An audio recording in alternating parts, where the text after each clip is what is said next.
Hello, everyone, and welcome to something a little bit new. We're going to be trying to rebuild and make the Akron Zips an absolute powerhouse. Now, at this time in history, the Zips have never been a powerhouse. They've never even won their conference title, and they haven't been to a bowl game at this time in history. So, with our coach, Gary Harry, we are going to attempt to change that, to correct that, and build the Akron Zips into one of the biggest powerhouses, hopefully take them to the Power 5 as well. So looking over the roster here, we have a good situation as far as starters go. We have a good quarterback and running back to start off with. The receiving core is really lacking in depth, as is the tight end position. Once we go to the offensive line, there is a lot left to be desired here from the offensive line as well. Nobody over a 76 overall. The defensive line is a similar situation with a strong situation on the right end, but everyone else is pretty weak. The linebacking core is a similar situation here, where we have a weak left side, but the right middle is pretty good. We have one good DB out of the entire position group.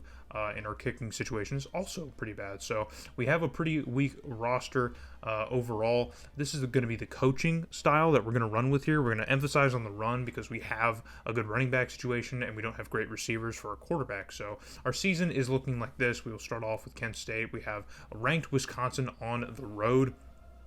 We do have an FCS game as well. We have two FCS games, actually, in our first year taking over Akron. The conference is a little bit different here. We have some teams in here now in the MAC that aren't in the MAC currently. So we're going to sim through our first year and just see how things go, what we can manage. So we finished 7-5, 5-3 in conference, but because two of those wins, or one of them actually, because we only managed to beat Howard, we would end up losing to Portland State, our other FCS team. They would actually beat us pretty bad, but because one of our wins is a FCS win, it's probably not going to be good enough to get a bowl bid. So, but we do manage to pull off a 4-game win streak to end our season on a pretty positive note. So we don't get to a bowl, but we do at least win.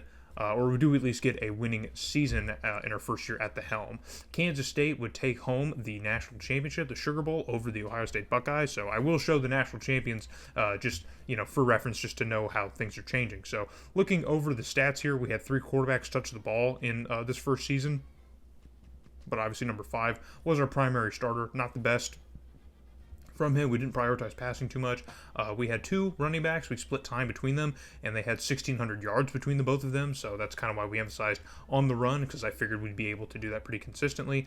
We had 1 or 2 guys in our line actually have pretty great seasons. Other than that, it's been pretty rough. Same situation on the defense, and our kicker actually had a pretty decent season himself. So moving ahead now, we have to get into the offseason and try and rebuild this now. We're losing quite a bit of depth players here. Our top receivers are also leaving, and we are losing one of our top running backs from this season, number 42, who I think was second on the depth chart. We're also losing a lot of our starters on the line as well, so it's a pretty big class that's leaving us, and we will not probably be able to fully reload and rebuild this team in just one off season. But thanks to having a semi-successful first season as head coach, we should still be able to get at least a decent enough class that we can build from moving forward. So we're after our first recruiting class, we're now going to check out our signings and see how we did. We did manage to land 3 4-star prospects, 2 tackles and a running back. So we did kind of beef up our O-line, and we did add some strength to the backfield. We did manage to grab 2 3-star receivers, and also some DBs as well, trying to really focus on the areas of the team that really were on the lower end statistically in our first season. So our recruiting class comes in ranked 40th in the country. Overall, where that ranks with the rest of the MAC, I can't say for certain, but we're only going to focus on the standings, I guess, if we manage to win. So number 5 gets up to an 89, and he will be our starting quarterback heading into our second season. We still have number 30, who had a great season last year. He will be returning for us. We have a returning fullback at 77 overall. We have a new starting receiver, some returning. We have a brand new tight end as well. The O-line has a couple of new faces on it as well. We did have to shake up a little bit of the depth chart here to try and get the best possible scoring or best possible overall scenarios on that O-line. as we have some guards that we can switch out, some returning guys from last year who will be in better spots on the line than maybe some of the other guys that we do have. We're going to eventually probably start out recruiting some of our returning players on the current active roster just because of how weak it is in certain spots in certain areas. So we have quite a bit of depth at the linebacking position that we can kind of move around and play with, and that's something that we will probably also managed to do. Is we have Brandt, who definitely needs to be playing every single day.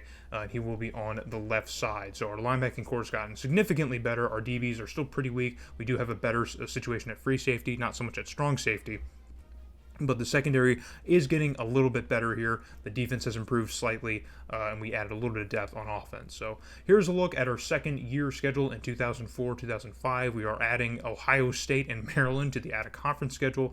Since we are still a lowly MAC school, our out-of-conference schedule is still probably just going to be pup games for other bigger teams across the country, but we did add Troy State to try and give ourselves an extra win here. Things in year number 2 did not go nearly as well as they did in year number 1. We finished one game worse in conference, but overall our record was 2 games worse. We finished 5-7 versus 7-5 last year. We got off to a pretty bad start here, and was kind of just spot winning games where we could. A pretty bad 4-game losing streak in the middle of the season before picking up a few wins on the back half of the season to kind of salvage what little of it that we could. So moving in the wrong direction. And Virginia Tech is going to take the national title over the Nebraska Cornhuskers. So we do get 2 different champions, a completely different game back-to-back times. But we need to set our eyes forward now here, looking into the stat column as number 5, again, doesn't have the best season here. The INT numbers are pretty high. He had half the amount of touchdowns, or he halved his number last year, and he's completely doubled them in his second season. So quarterback is probably going to be something we need to focus on. We did get a 1,000-yard receiver, Dane Mackey, in his freshman season. Does get over 1,000 yards for us. The O-line doesn't perform nearly as well as it did last year. Our right guard, number 65, had a really good season. Our left tackle, 76, also had a pretty decent season. Irvin Brandt, a freshman middle linebacker who we added in on the left side. He gets second-team All-American honors, leads the team in tackles, is second in TFLs.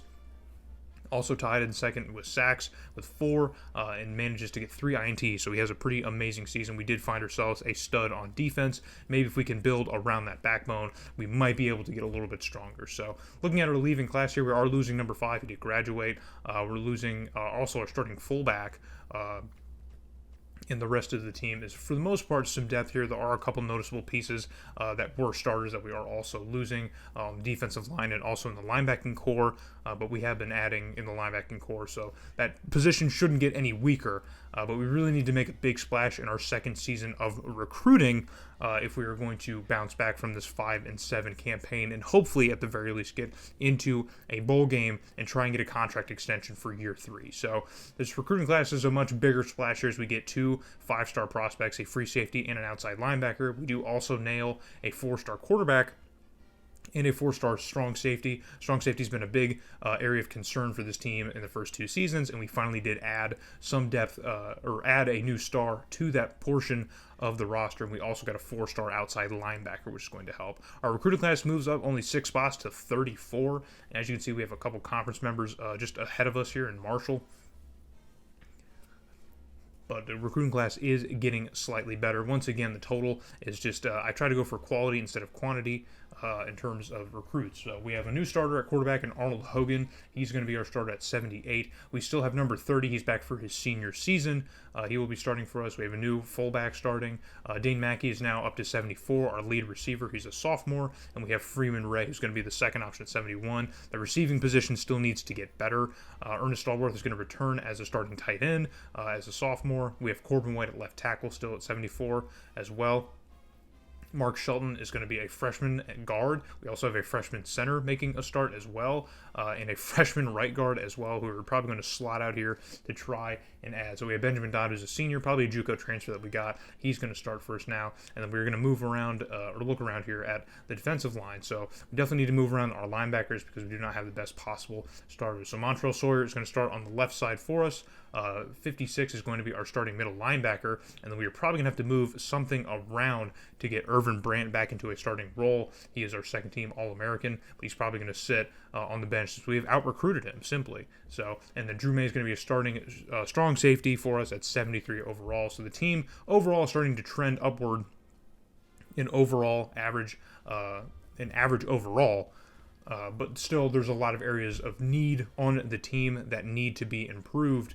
But hopefully this is going to be good enough to at least get us over the 6 or 7 win threshold to where we can guarantee that we are going to get a bowl bid. So we're looking around trying to see if there's a place where we can slot in Irvin Brandt. We're probably just going to take the hit at one of these positions just simply because of what Irvin Brandt's production was for us in the previous year. It's going to be hard to justify not at least keeping him in an everyday position, because with over 100 tackles and also 13 TFLs, with the disruption that he also caused in the passing game, it's very important that he is there every single day, at least playing in some capacity for this defense. He can be a real leader and a true captain here for this team if we let him. So this schedule is much weaker. I opted for a much weaker at a conference schedule to try and maybe help us a little bit. Last year was a lot more brutal with a good Maryland and Ohio State team on the board. This year we're only playing one ranked opponent so far, which is Indiana, on the road, but we are also playing Pitt and Vanderbilt, which are also power programs. So those will not be easy walks in the park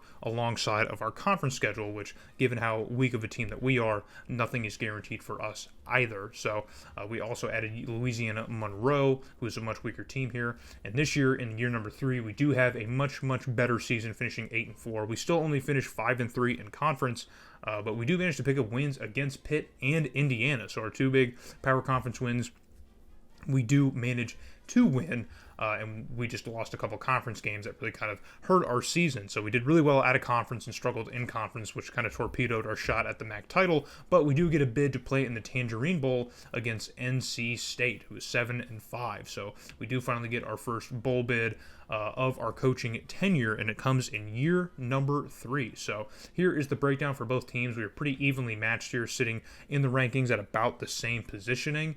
We do stack up as the better team overall, just statistically, in terms of overall ranks between rushing defense and rushing offense. We are still a good team on the ground. We haven't really slowed down on that front. Really, we've just been a consistent team running the football, and that's still kind of the coaching strategy as we're moving forward until we get a strong enough recruiting class at receiving or just a good enough quarterback. So we're still going to rely heavily on the run game.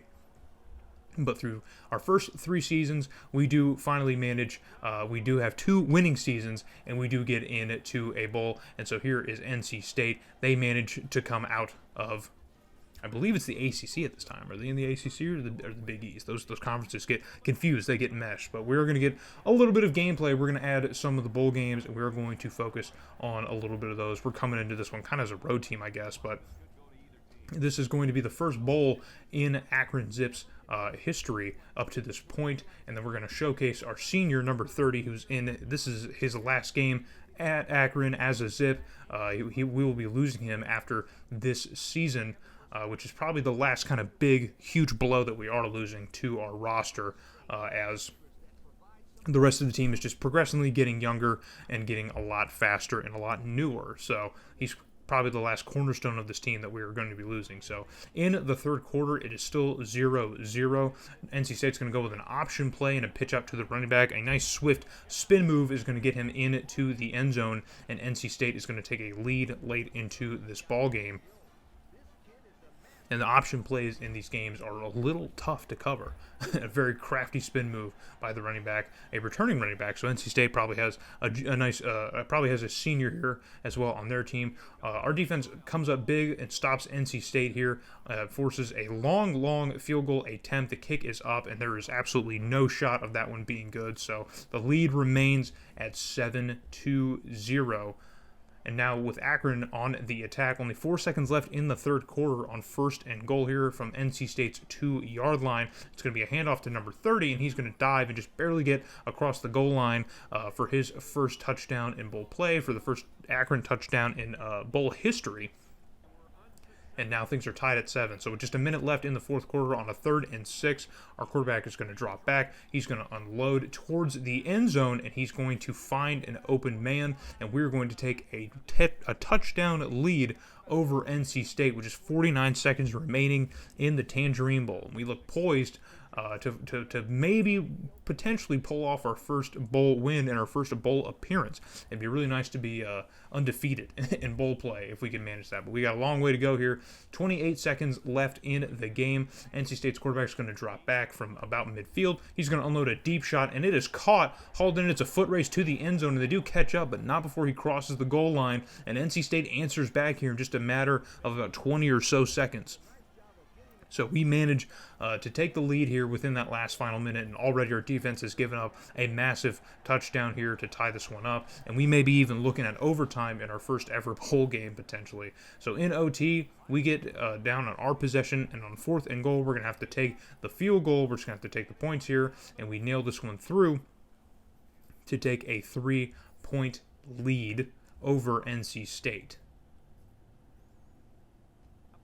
But NC State also could not convert on their offensive drive, so they, on a 4th and 7, are going to have to go for a game-tying field goal, and they miss it wide left. And so Akron, we are going to walk off with our first bowl victory in school history, winning the Tangerine Bowl against the NC State Wolfpack off of a field goal in overtime, as NC State was unable to convert their field goal, a much longer field goal.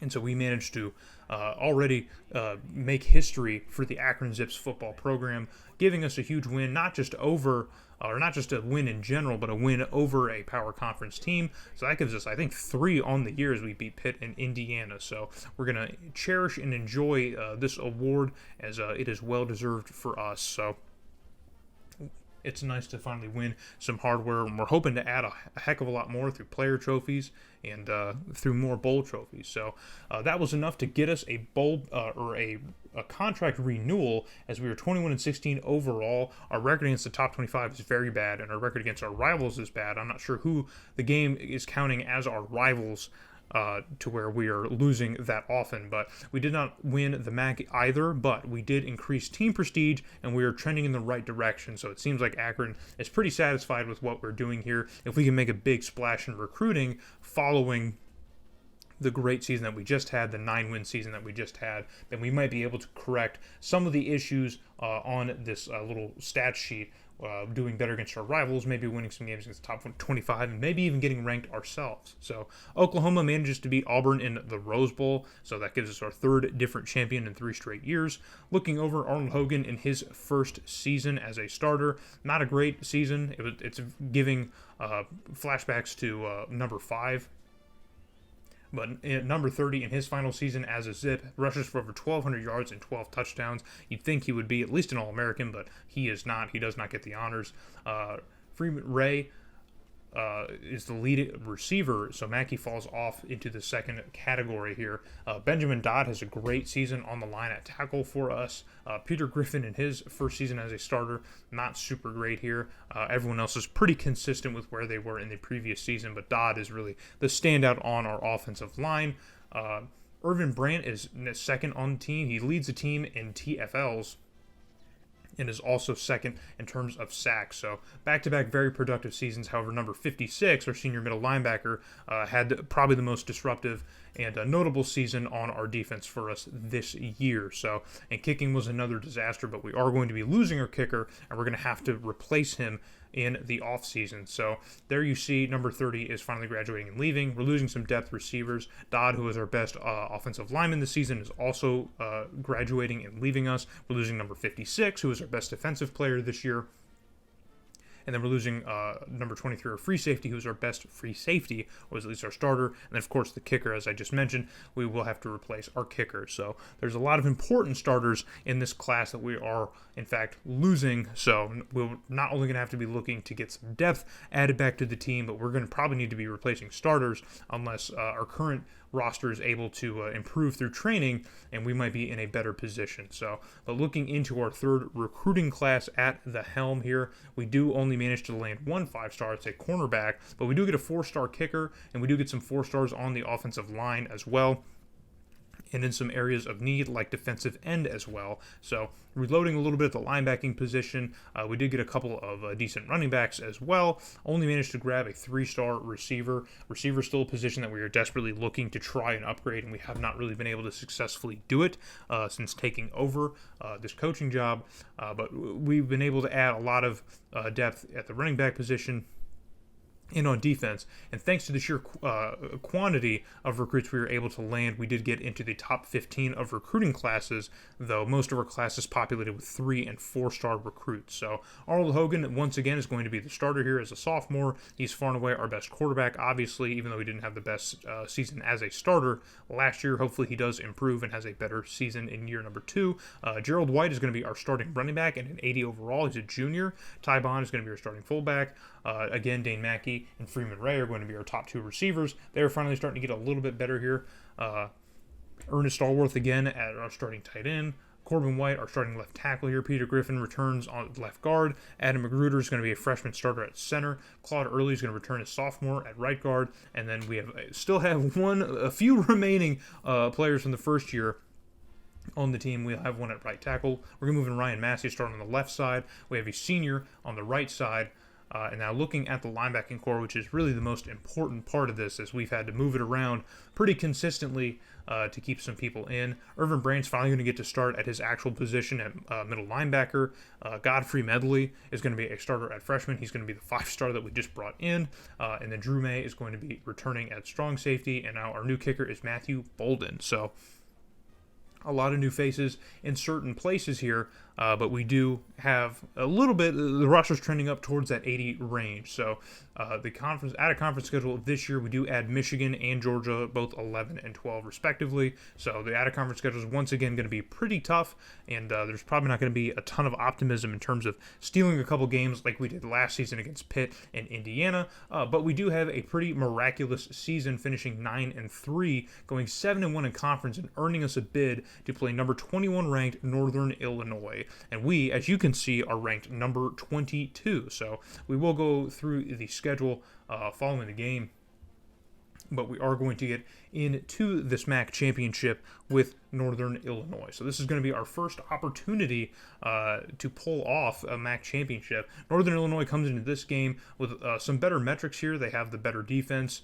and they do have the better rushing offense, which is normally something that we can brag and boast about. But this season, without number 30, we seem to have struggled quite a bit to run the ball consistently. So Arnold Hogan hopefully maybe had a better season at quarterback. We will see exactly how well he does in this championship game. So one of the bigger challenges of running a MAC team like this, or just some of these teams in these older games, is having to win your conference title game. And we knew this was going to be a part of the risk here by taking over a team in the MAC conference. So, but we're going to step up to the occasion and see if we can't win the first MAC title. Now, Akron has played in the championship game. They did manage to go and win their division in, I believe, the 2000 season. So, but they have not won it yet in real life up to this point. So we're taking over the history, obviously, from the 03-04 season onward. So this is going to be hopefully we're going to be able to win our first MAC title against Northern Illinois, and we do get to host this game. It's not a neutral site. We are playing this one in our home stadium at the Rubber Bowl, so to get a nice view of it, because you probably won't see a whole lot of it.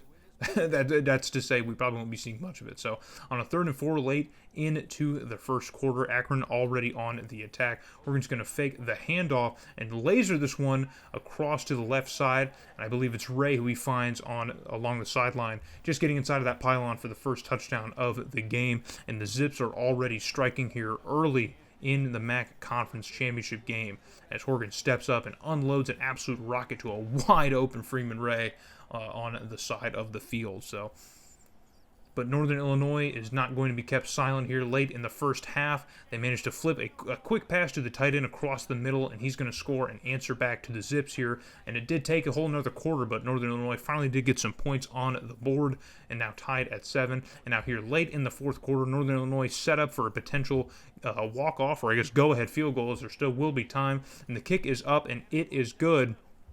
And Northern Illinois will take a 10-7 lead here late into this ball game, putting themselves in position to finally grab the MAC title, and they are going to do just that, as that 10-7 lead is going to hold, and Northern Illinois is going to be the 2006 MAC champions after finishing 7-1 in conference, managing to beat us, which I think would extend them to 8-1. Unless the 7-1 is the cumulative of us. I thought that was just the regular season. But either way, we come up short in our first MAC title appearance, but with how things are trending for the program, we will definitely be back, and hopefully we will be back next year, and we will hopefully grab this one from them. So, but our performance on this year is still going to be good enough to get us an invitation to the GMAC Bowl in Mobile, Alabama, to play number 22 ranked TCU, who I believe is playing out of the Conference USA at this point in time. I believe so. So we do get another bowl bid. We're going to be playing TCU. And again, looking at their overall stat ranks, they have a terrible passing offense, but are pretty good running the football. We are pretty consistent on defense. We have a solid defense, but our offense ranks kind of towards the middle of the pack in the country in terms of efficiency. So this is going to be another pretty solid bowl matchup for us, as we did manage to pull off a bowl victory. So we're still chasing the elusive conference title, but we did pull off the bowl thing. So that is one of the requirements of our contract terms, is that we do have to manage to win the MAC. We were unable to do it in year number 4, but I think we will have plenty of chances at it. But if we can add another bowl trophy to our trophy case, then I think we will still be in a good position to, at the very least, keep our jobs. I'm not super worried about losing our jobs because of the history with Akron and the prestige. We're obviously going to continue to grow it here, but there's still issues that need to be addressed in the receiving core. We need to have a much more potent passing game, I believe, and then still the interior, exterior, the defense, and just the depth of it needs to get increasingly better. And now losing number 30, it seems that production in the backfield hasn't really been replaced like we thought it would be. So that might be an area of concern as well as we move ahead into recruiting into the next year. But again, we still have another bowl game to try and pull off and win against another good team, and so we're definitely going to try. So late into the first half, 1:13 taken away on the clock here, and on 4th and goal, a long 4th and goal, we're going to send a kick through, and our freshman kicker is able to nail it through as we take a 3-0 lead over the Horned Frogs late in the first half. We have another opportunity as TCU can't do much with the football. This one a much, much longer kick, and still no good, man. I thought that one might trend a little bit right towards in the uprights here. It might sneak through that post, but it is a doink, and we hold on to the 3-0 lead. So, but still, once again, on offense here, as TCU continues to struggle on offense. We saw that their passing offense is non-existent. They have not been able to run the ball, but we are at least able to pass it at least a good 20 yards into the end zone, and it is caught for an Akron Zips touchdown. So we will now extend our lead to 2 possessions over TCU late in this ball game. But TCU is not done yet. With 30 seconds left, they can still answer back, and on a 4th and goal, they're going to keep the offense on the field. The quarterback's going to drop back and fire it to the end zone, and it is caught for the touchdown. So the Horned Frogs will not be shut out in this affair. They are going to finally get some points back on here, but it's not going to be enough, as 10-7 is going to be the score. That is what's going to hold, and we are going to be the winners of the GMAC Bowl, and not just the winners of the GMAC Bowl, but we also have clinched our first double-digit win season in program history, managing to go 10-4 in just our 4th season at the helm. And so for this video format, I'm going to try and do at least 5 seasons, just about, in every video, and then we will move on to the next part. So we have a little bit more to go here, but we are GMAC Bowl champions, so that's our 2nd straight bowl victory in back-to-back seasons, just missing out on that MAC title. And so Akron was very impressed with our year 4 results, and they want to give us another contract extension after going 10-4. We were 2-2 against the top 25, and we were 1-1 against our rivals. So that's a much better improvement. The prestige still remains about the same, but we were still unable to win the MAC conference. But by maintaining our prestige, there's still enough on the table here. And after a 10-4 season, they want to see us. And more importantly, we got an invitation to join the Big Ten. We would be replacing the Indiana Hoosiers, who we beat in year number 3. So we are going to decline this invitation because I believe that it only makes sense for us to move up to the Big Ten once we've dominated the MAC, and we still haven't even managed to win a MAC title in our first 4 seasons at head coach. So hopefully this invitation will roll back around and we'll be able to join the Big Ten in a couple seasons once we've at least won a couple MAC championships. So Arnold Horgan has a much better season in year number 2. The INTs stay about the same, but the touchdown number goes up along with yardage. Gerald White has an amazing season in the backfield, rushing for 1,300 yards and 10 touchdowns. Not sure why we struggled to see that in the MAC championship game, but it is what it is. Freeman Ray has his best season at receiver for us, and Dane Mackey finally reaches the 1,000, or rather still struggling to find that 1,000-yard mark that he had in his freshman season. Our offensive line had a little bit better seasons across the board here. Nothing too much to report. Not a lot of pancakes or sacks really on either front. It's about half for almost everyone, giving about half as many sacks. Montrell Sawyer, sophomore outside linebacker, leading the team. He's a first-team All-American with over 100 tackles and 12 TFLs and 7 sacks. Truly disruptive here. Irvin Brandt has another very consistent season, leads the team in TFLs, also has 4 sacks himself. But Montrell Sawyer is really the pride of this defense. And then Drew May, our strong safety, who we brought in, leads the team in INTs. So, and then looking at Matthew Bolden, in his first season as a kicker, only 61%. He did miss one in the GMAC Bowl, but it didn't seem to affect us too harshly as we were able to overcome that. But we did miss out on an extra field goal in the MAC championship, which isn't truly his fault. So as we look at the players leaving, we're only losing Freeman Ray. That's really the most notable. And we are losing a couple starters on the defensive and the offensive line, losing number 72. But that's pretty much the final remnants of the first-year team, as everyone should be just about gone by this point. And so now we have a completely our team. It's Gary Harry's team through and through. There shouldn't be anybody else on the roster. And this recruiting class is absolutely loaded, as we managed to land 6 5-star prospects, a defensive tackle, outside linebacker, running back, DE, a quarterback, and another running back. So our skill positions should finally be beefed up, as we do also land a 4-star receiver and a 3-star receiver. This is the best recruiting class we've clearly had at Akron. It is absolutely loaded in all the right places with 2 4-star receivers and a couple running backs as well, and a brand new quarterback. We finished with the 6th best recruiting class in the country, surrounded by some pretty good company like Tennessee, Texas, Miami, and Florida. And hopefully this means that we are trending towards their direction.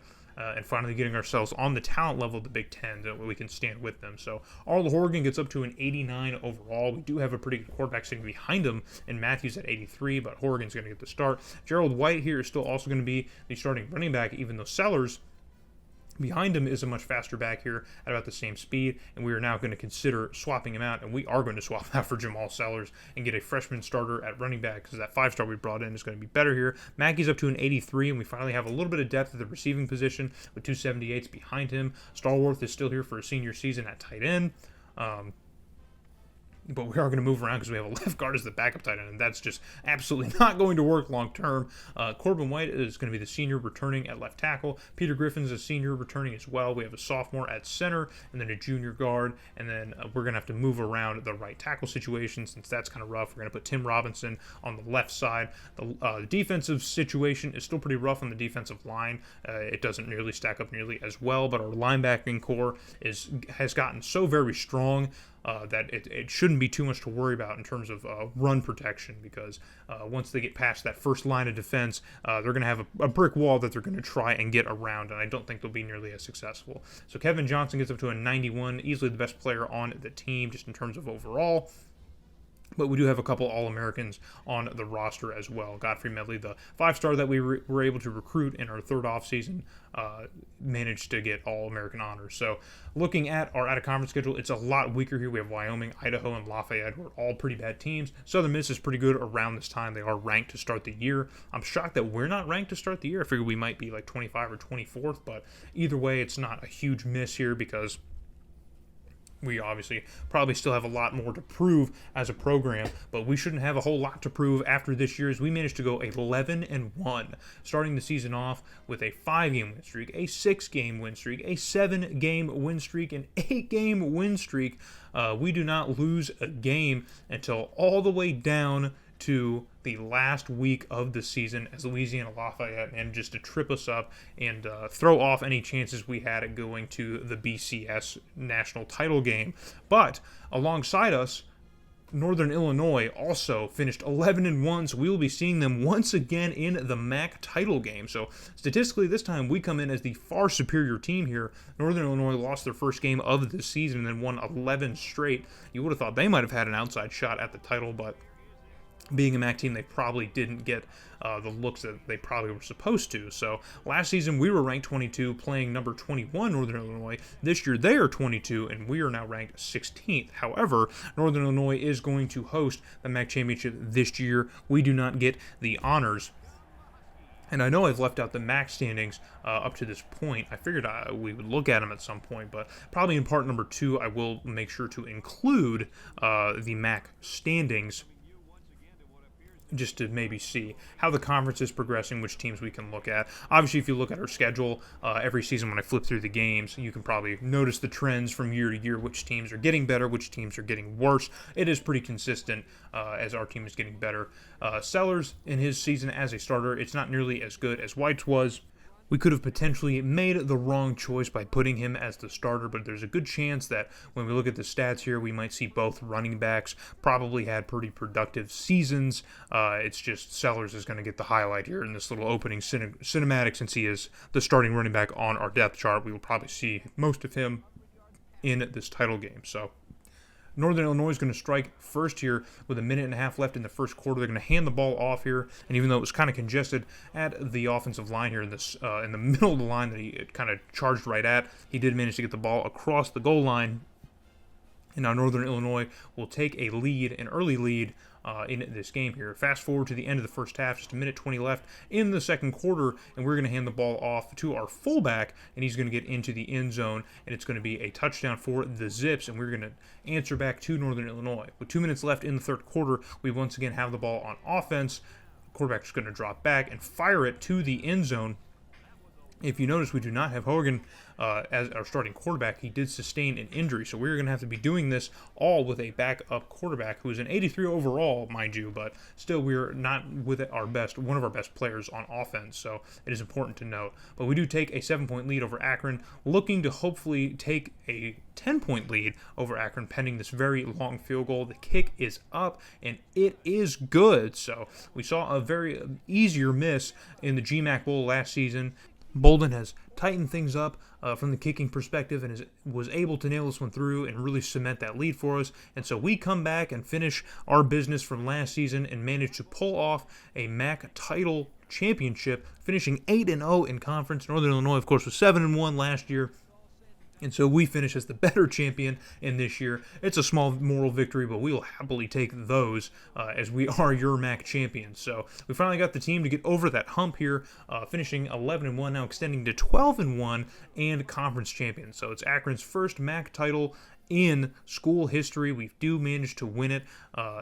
Truly a huge honor for Gary Harry as he has completely turned the Akron program around, but there is still some business left to finish here. We need to run through the MAC here, but first we need to get through our bowl bid for this season, which is going to be a bid to the Motor City Bowl in Detroit, Michigan, just a couple hours up north, to take on the 7-5 Colorado State Rams. So we are clearly the better team in this game. We shouldn't even be on the same field as a team like Colorado State, but we can't get too cocky and too overconfident with this team here, with this bowl game, because we are still a MAC school. So maybe once we move up to the Big Ten, we can start talking a little bit bigger game, and we also have an injury to our starting quarterback, who is not going to be starting in this game. Now, I did mean to flash to that screen while I was recording these episodes, but I forgot to do that. So we are moving along ahead. This is the first time I'm doing this kind of longer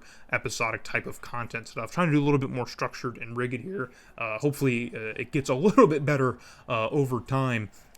the more I do these and the more episodes I do these, which is kind of the name of the game. But it's nice to finally go to the Motor City Bowl. This is kind of the bowl game that we will probably see the most of if we continue to win in the MAC. But it's nice that we've already been to 3 different bowl games after 3 different kinds of seasons, and being undefeated, I just want to add another 3rd different bowl to that list. So Mackey, in what I believe is his final season, does get over that 1,000-year mark again. Remember, he had only hit that as a freshman and had kind of struggled behind Ray in the other 2 or 3 seasons. And so finally, as a senior, we finally see him getting back over that 1,000-yard hump, as he was the primary sort of target for this offense. And hopefully he can continue to be that in this bowl game. But Colorado State is already looking to put some points on the board early in this game here, with just 2:50 left in the first quarter and goal to go. They're going to go for a quick pass and get into the end zone. And now the Rams have set the tone here early in this game after all that smack I was just talking before the game began.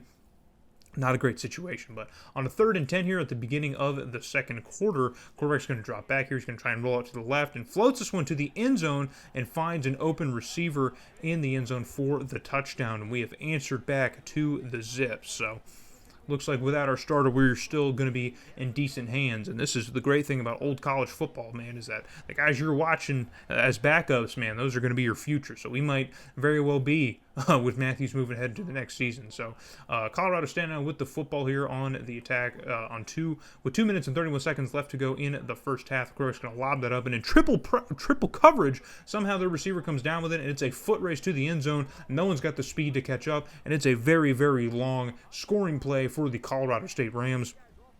And they are now going to retake the lead here in this ball game, and that is a tough blow to suffer, man. A humongous breakdown on defense, no pressure on the quarterback to speak of. 3 different guys there with hands up, trying to get hands on the football. No one can seem to pull it off, and it's going to be a very, very impressive touchdown for Colorado State in this ball game. We have ourselves a game, ladies and germs. We definitely got ourselves a bit of a game. So 14-7, Colorado State on the attack again, looking to get some even more points here. Again, another clean pocket and released, and an amazing catch. And once again, a whole bunch of Akron Zips players surrounds the open receiver, but unfortunately cannot convert.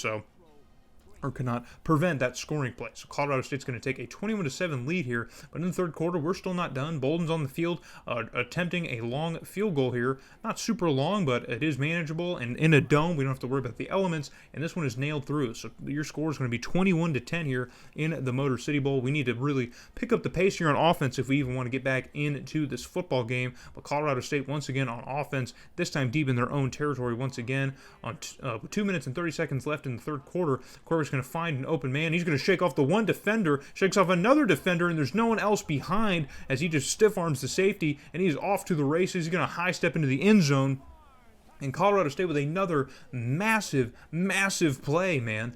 And that quarterback's name is D. Carr. It's kind of funny. These David Carr, Derek Carr, is he a third descendant of the Carrs that we don't know about? So, but another humongous, massive play for the Colorado State offense. Just shakes off the one-man in coverage and then just stiff arms the safety, man. Unbelievable. Pick up your pride, man. And that was probably one of those 5-stars that we brought in, just getting mossed by a Colorado State running back. I'm pretty sure it was a running back in coverage, or not in coverage, but running a route for that touchdown. So 28-10 is your score, and Colorado State is still not done as they're going to fake the handoff, and it's a deep shot to the end zone, wide open in the end zone, and it is caught. And so this secondary that we've invested so many resources into is just absolutely crumbling at the hands of Colorado State after an amazing season. This is one of the biggest bowl upsets and just really biggest shocks in a bowl season that we've probably seen in a long time, as Colorado State really puts it to us here in the Motor City Bowl. So 35-10 is your score, and on the kickoff, can we maybe get a little burst here from special teams, since offense doesn't seem to be able to do it, and a shimmy and a shake, breaking off some tackles, getting to the open space here, and the last man misses. It was the kicker, and it's off to the races again. And can anybody catch him? They're in pursuit, just a couple feet away, and dive into the end zone for the kickoff return. And there's an injury on the play as well. It is just complete chaos here in Ford Field. as we finally managed to get into the end zone thanks to special teams, and that was our DB who got knocked down previously. It might have been Godfrey who got knocked down, but Colorado State managed to work the ball inside the 10-yard line here as time is expiring. They're just going to take the points here to try and walk this game off. They didn't time it exactly right, but after the kickoff, things are going to end, and 38-17 is your score, an absolute shellacking at the hands of the Colorado State Rams here in the Motor City Bowl, and so we do not win our third straight bowl in as many years. We don't win our third different bowl, as Colorado State really likes to rain on our parade. But that is going to end it for the first handful of seasons in the Akron Zips series. Hope you guys enjoyed the longer form content. We will be back with another part 2, getting the next 5 years of this dynasty, trying to build Akron into the biggest powerhouse that we can. And so I hope to see you guys in that next episode. Hello everyone, and welcome back to the Akron Dynasty in part number 2, taking on years, I guess this would be 6 through 10.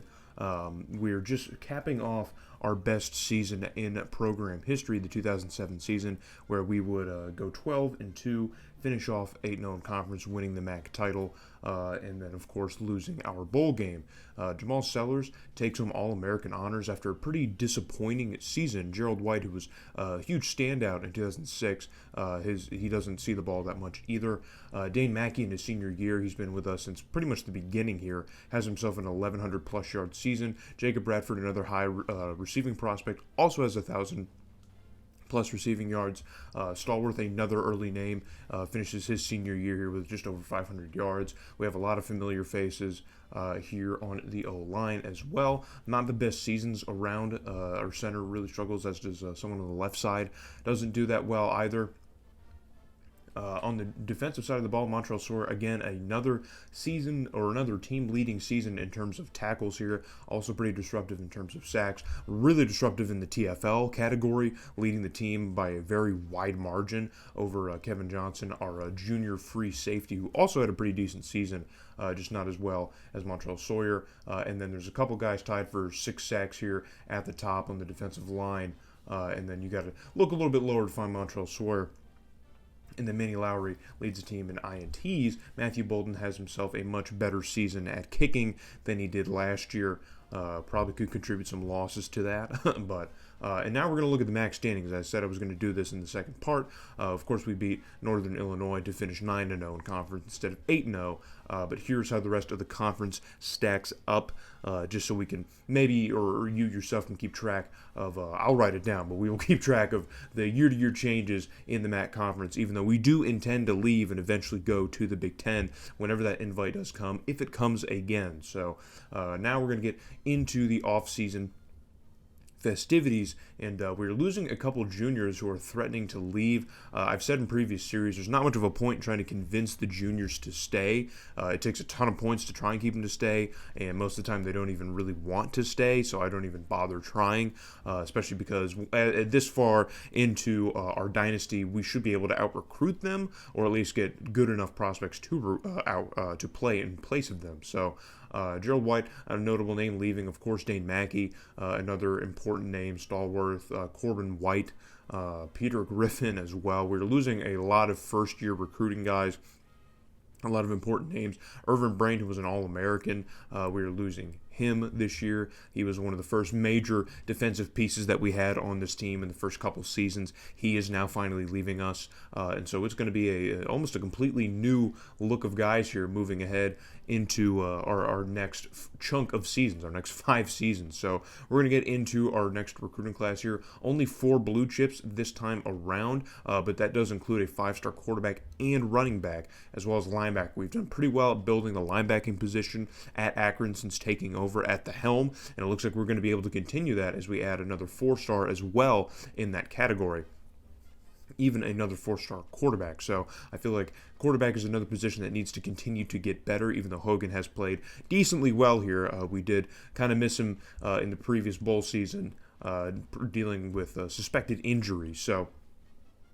But we're moving to our top classes here, and we finish with the second class. It is by far our highest recruiting class just period since taking over. We finished with the 6th best class last year, so we're going to be heading in to our next season with the 2nd best class. Hogan is up to a 93 overall. Matthews is up to an 88. Boyd, the 4-star quarterback, comes in at an 81. Jamal Sellers here up to an 87. By and far the best running back on the team, but we do have another couple solid options behind him. Magruder's an intriguing prospect as well. Brady Allison's going to be our fullback, returning a junior. Jacob Bradford, now the best receiver on the team, with Pete McClellan, a junior, behind him, and then Brandon Mosley, another junior, 3rd on the depth chart. So we have an old receiving class. Dante Cash is going to be the starter at tight end. He's going to be a freshman starter. Tim Robinson's going to return at tackle for his junior year. Mark Sheldon returning for his senior season, as well as Carnell Grimes.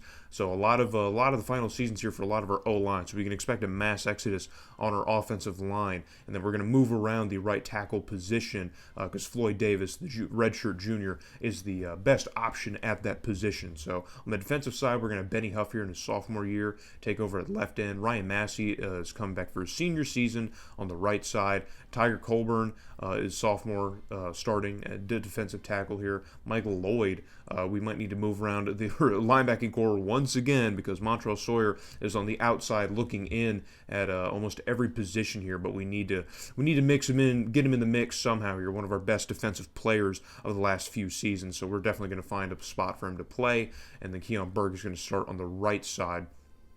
Godfrey Medley up to an 88 overall, the best DB on the team. We've struggled to kind of surround him with better defensive back prospects, but he is shaped into a fine player.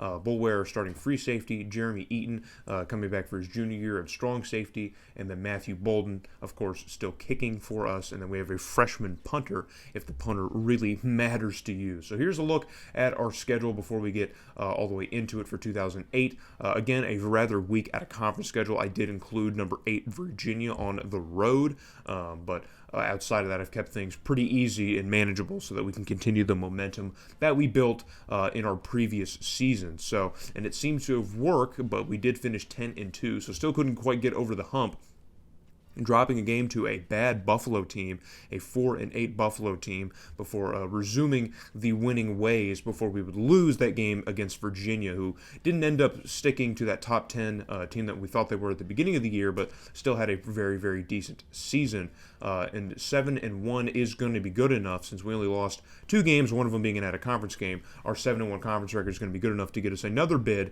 to go to the MAC title game, this time playing a 7-5 Bowling Green. So Northern Illinois must have had a pretty big fall off here in the 2008 season, as we've played them the last 2 times, or in the last 2 seasons, in the MAC title game. So we're finally going to be seeing a new team here. This year we get to host. So we will have a home game here in the MAC title game, taking on the Bowling Green Falcons. Here's a look at Hogan's season here. He has himself an amazing season at the helm of quarterback. So, and we will get to see him here play in these extracurricular games and try and lead the Zips here to another MAC title. So we have increased the quarter length like every other series on the channel. So there will be a little bit more scoring to speak of. And already we're going to get some scoring on the defensive side, as it is going to be a pick 6 for the Zips defense here. And that's Henderson, not Godfrey Medley. It's Henderson on the other side of him who gets the pick 6 to get things started here in the MAC title game. So on another 3rd down here for Bowling Green, the quarterback's going to step up in the pocket, and he's going to fumble the football deep inside of their own territory. That was a bit late of a fumble here, but the ball was definitely out, and we are going to be able to recover it now inside Bowling Green's territory. So you're going to see this quarterback have himself quite the difficult game here, as we sent a lot of pressure right up the middle with our linebackers, and it paid off pretty well. So on a 1st and goal, Hogan's going to send one to the end zone, and that Bowling Green defender did not seem to know where he was, and it's going to be another Akron Zips touchdown. So things already kind of getting out of control for Bowling Green here, but it's still manageable for the Falcons if they can pick up the pace here a little bit, already down 14.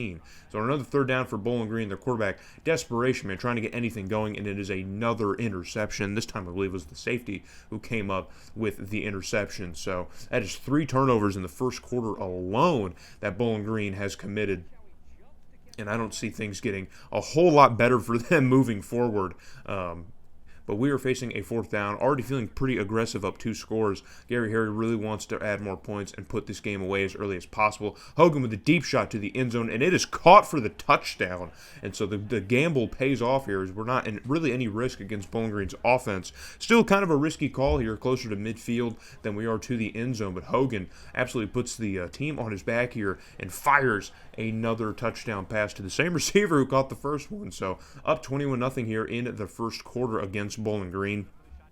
What can their offense do to try and get around us, as number 15, their quarterback, fires another one and overshoots the receiver here by about 5 yards, and it is another interception. So there you see, we're already up 21-0, only 1 first down in this game here, but we were unable to do anything with the football on that turnover. So Bowling Green now within striking distance here past midfield, and their quarterback, it's going to be another interception, but this time it was tipped by their receiver as that ball was passed around here. And yeah, Bowling Green's coach is really not feeling it.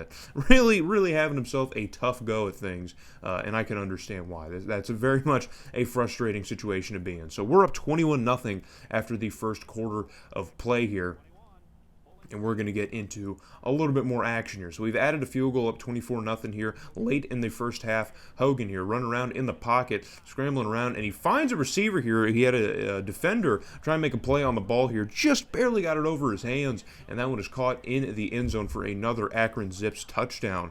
And I'm not sure who it was that we found that time. It could have very well been the running back, and I think it was. We sent Sellers, the running back, into a route here, and he comes down with it. So we're going to fast forward to the end of the game here. We would add on another field goal here and win this one 34-13 over Bowling Green, taking our 2nd straight MAC title. However, last year we would lose our bowl game following a MAC championship win, so we're still looking for the MAC title win and the bowl championship win within the same season. That's something that we've still struggled to do. We do have 2 bowl wins, so we're not looking for a bowl win. We do have 2 bowl victories, but we are still looking to win both within the same year, if at all possible. So with 2 wins in the MAC championship game, we seem to be asserting our dominance here as the champions of the MAC.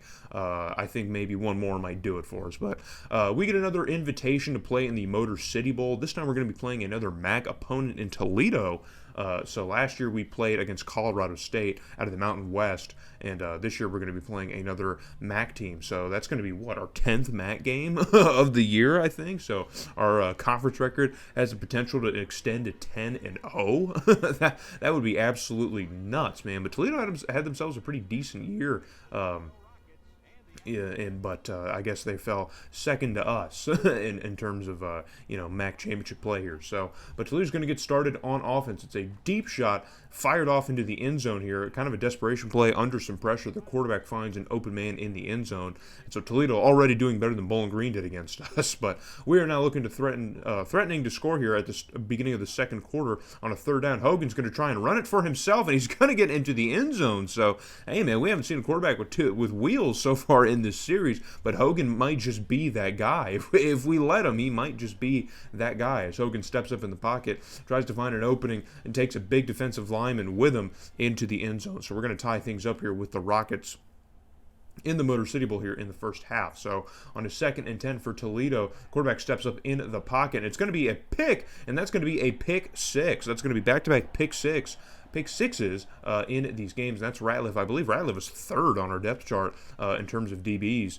but he's got his 3rd pick of the season. So on offense now, Toledo struggling with the football, and it's going to be a handoff to Sellers up the middle. He's got some open space, and he's going to get into the end zone for another Akron Zips touchdown. So there's the running game that we were really kind of looking for last season. We saw such a great season from Sellers and really didn't see much of him in the bowl season last year, but here he is. Get out of the way, ref. He runs into the ref. But here he is in the Motor City Bowl making his name heard. So 24-7, fast forward to the end of the first half over Toledo. Toledo trying to score again before the half is over, and they are going to do it. So game's not quite over yet here, as Toledo does answer back here and get within 10 points. But we are looking to extend here and kind of put this one out of reach if we can maybe add another touchdown or so here at the end of the first half. So Hogan going to drop back, steps up in the pocket, pump fakes, another deep shot, and I believe it's Broward, I forget which receiver, but he manages to miss the DB as Hogan again another very sketchy pass, just pump fakes, and maybe that threw the DB off. Maybe he mistimed it. I'm not sure, but it was the same receiver that Hogan loved to hit in the MAC title game. He is getting involved here in the Motor City Bowl. So 31-14 is your score, and once again Toledo has to give us the ball back here with just under 20 seconds left to go, and we are able to add even more points as it's another touchdown throw from Hogan. Hogan, man, just absolutely capping off an amazing season. And, I mean, dude, this is going to be, I mean, obviously no Heisman honors or nothing like that, but an amazing season to be sure, man. So the game is going to be over. Fast forward to the end. We're going to win this one 45-22. And there we have finally the first bowl win and conference win within the same year. We failed to do it last year, getting blown out in this very same venue by Colorado State. But now we are doing the blowing out against another MAC opponent who actually had a decent year, man. They finished 9-3, and now they're going to finish 9-4. And we're going to finish 10-0 in conference play since we pick up 2 conference wins outside of our regular season schedule. So the best season in Zips history by far here. We matched last year's. And Nebraska is going to take home their first national title over the Miami Hurricanes. They lost it back in 2005 to Oklahoma, but they managed to win this time around. Hogan, over 4,000 yards. I don't know about school records. I guess I'll find that out for the third part of this series, but over 32 touchdowns. Now, that's got to be a school record. Jamal Sellers gets 1,000 yards rushing. He got All-American honors last year for 700, but has a better season this year and doesn't. Make it make sense. Jacob Bradford, leading the receiving corps, gets second-team All-American honors, was over 1,300 yards and 10 touchdowns, slightly better than last year, and then Pete McClellan also has a great year as well. Floyd Davis, probably the most productive year on the line here, but Tim Robinson, most efficient. Everyone else here just kind of does their thing. Nothing really too bad, except Colonel Grimes, another pretty bad year at center for him, but he is going to be gone, so we're not going to have to worry. Montrell Sawyer, again, leading the team in tackles. This is why we have to get him involved any way we can, because he just seems to have a tendency to do that. So leading the team in tackles is Keon Burke, who was one of the other linebackers we had to kind of shuffle around here. Leading the team in sacks is Tiger Colburn, our sophomore defensive tackle, getting really disruptive here on the line. And then leading the team in INTs is Jeremy Eaton, the strong safety, who we probably saw get one in these games here. And then Matthew Bolden has a major regression at kicking, has a bad year kicking-wise. So here in the MAC, Toledo ends up finishing second in the MAC. I guess maybe that last game didn't count. Or I was thinking 10-0, but I guess 9-1 was what I was thinking. But 7-1, yeah, I guess it didn't count that bowl game against Toledo. Maybe, did they not count towards conference record? Someone let me know. I figured that would have counted towards our conference record, but I guess not. So 8-1 is how we're going to finish in the MAC. So Central Michigan and Eastern Michigan, once again, having bad years.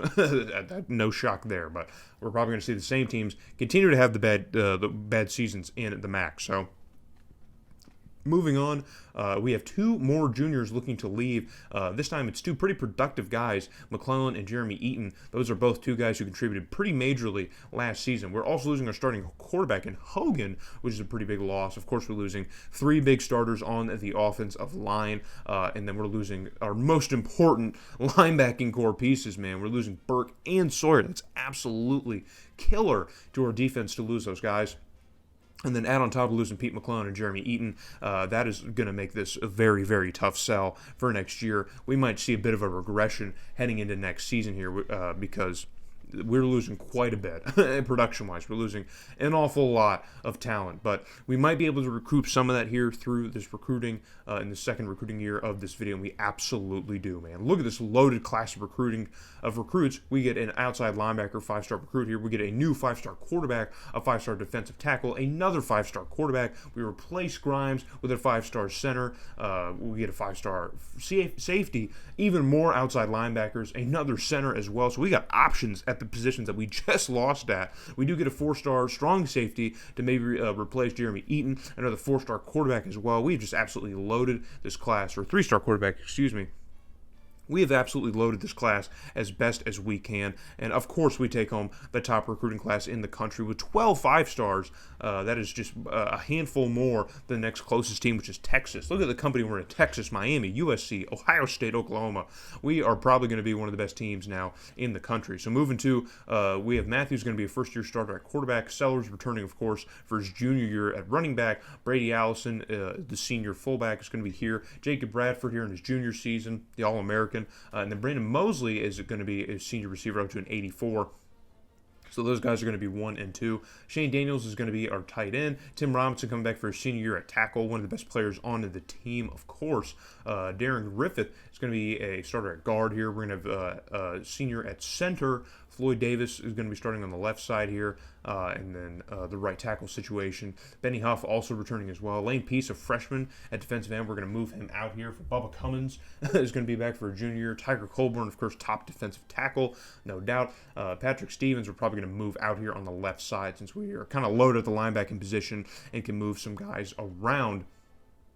And so we're going to need to move him out. I put some freshman starters for some reason, but we're going to move Pete Stevens out here. I'm probably going to put Brian Walters, the sophomore, in that position. Brandon Hurd is going to be started at middle linebacker, and then of course we have to move on the right side as well, since it seems to want to put the bad guys in place. So Lorenzo Black is going to be the starter on the right side. He's going to be a redshirt freshman. Then Godfrey Medley up to a 90. Now we have some better. Ratliff and Henderson have increased over 80 overall, so they're getting a little bit better here. Bulware, the starting free safety, of course.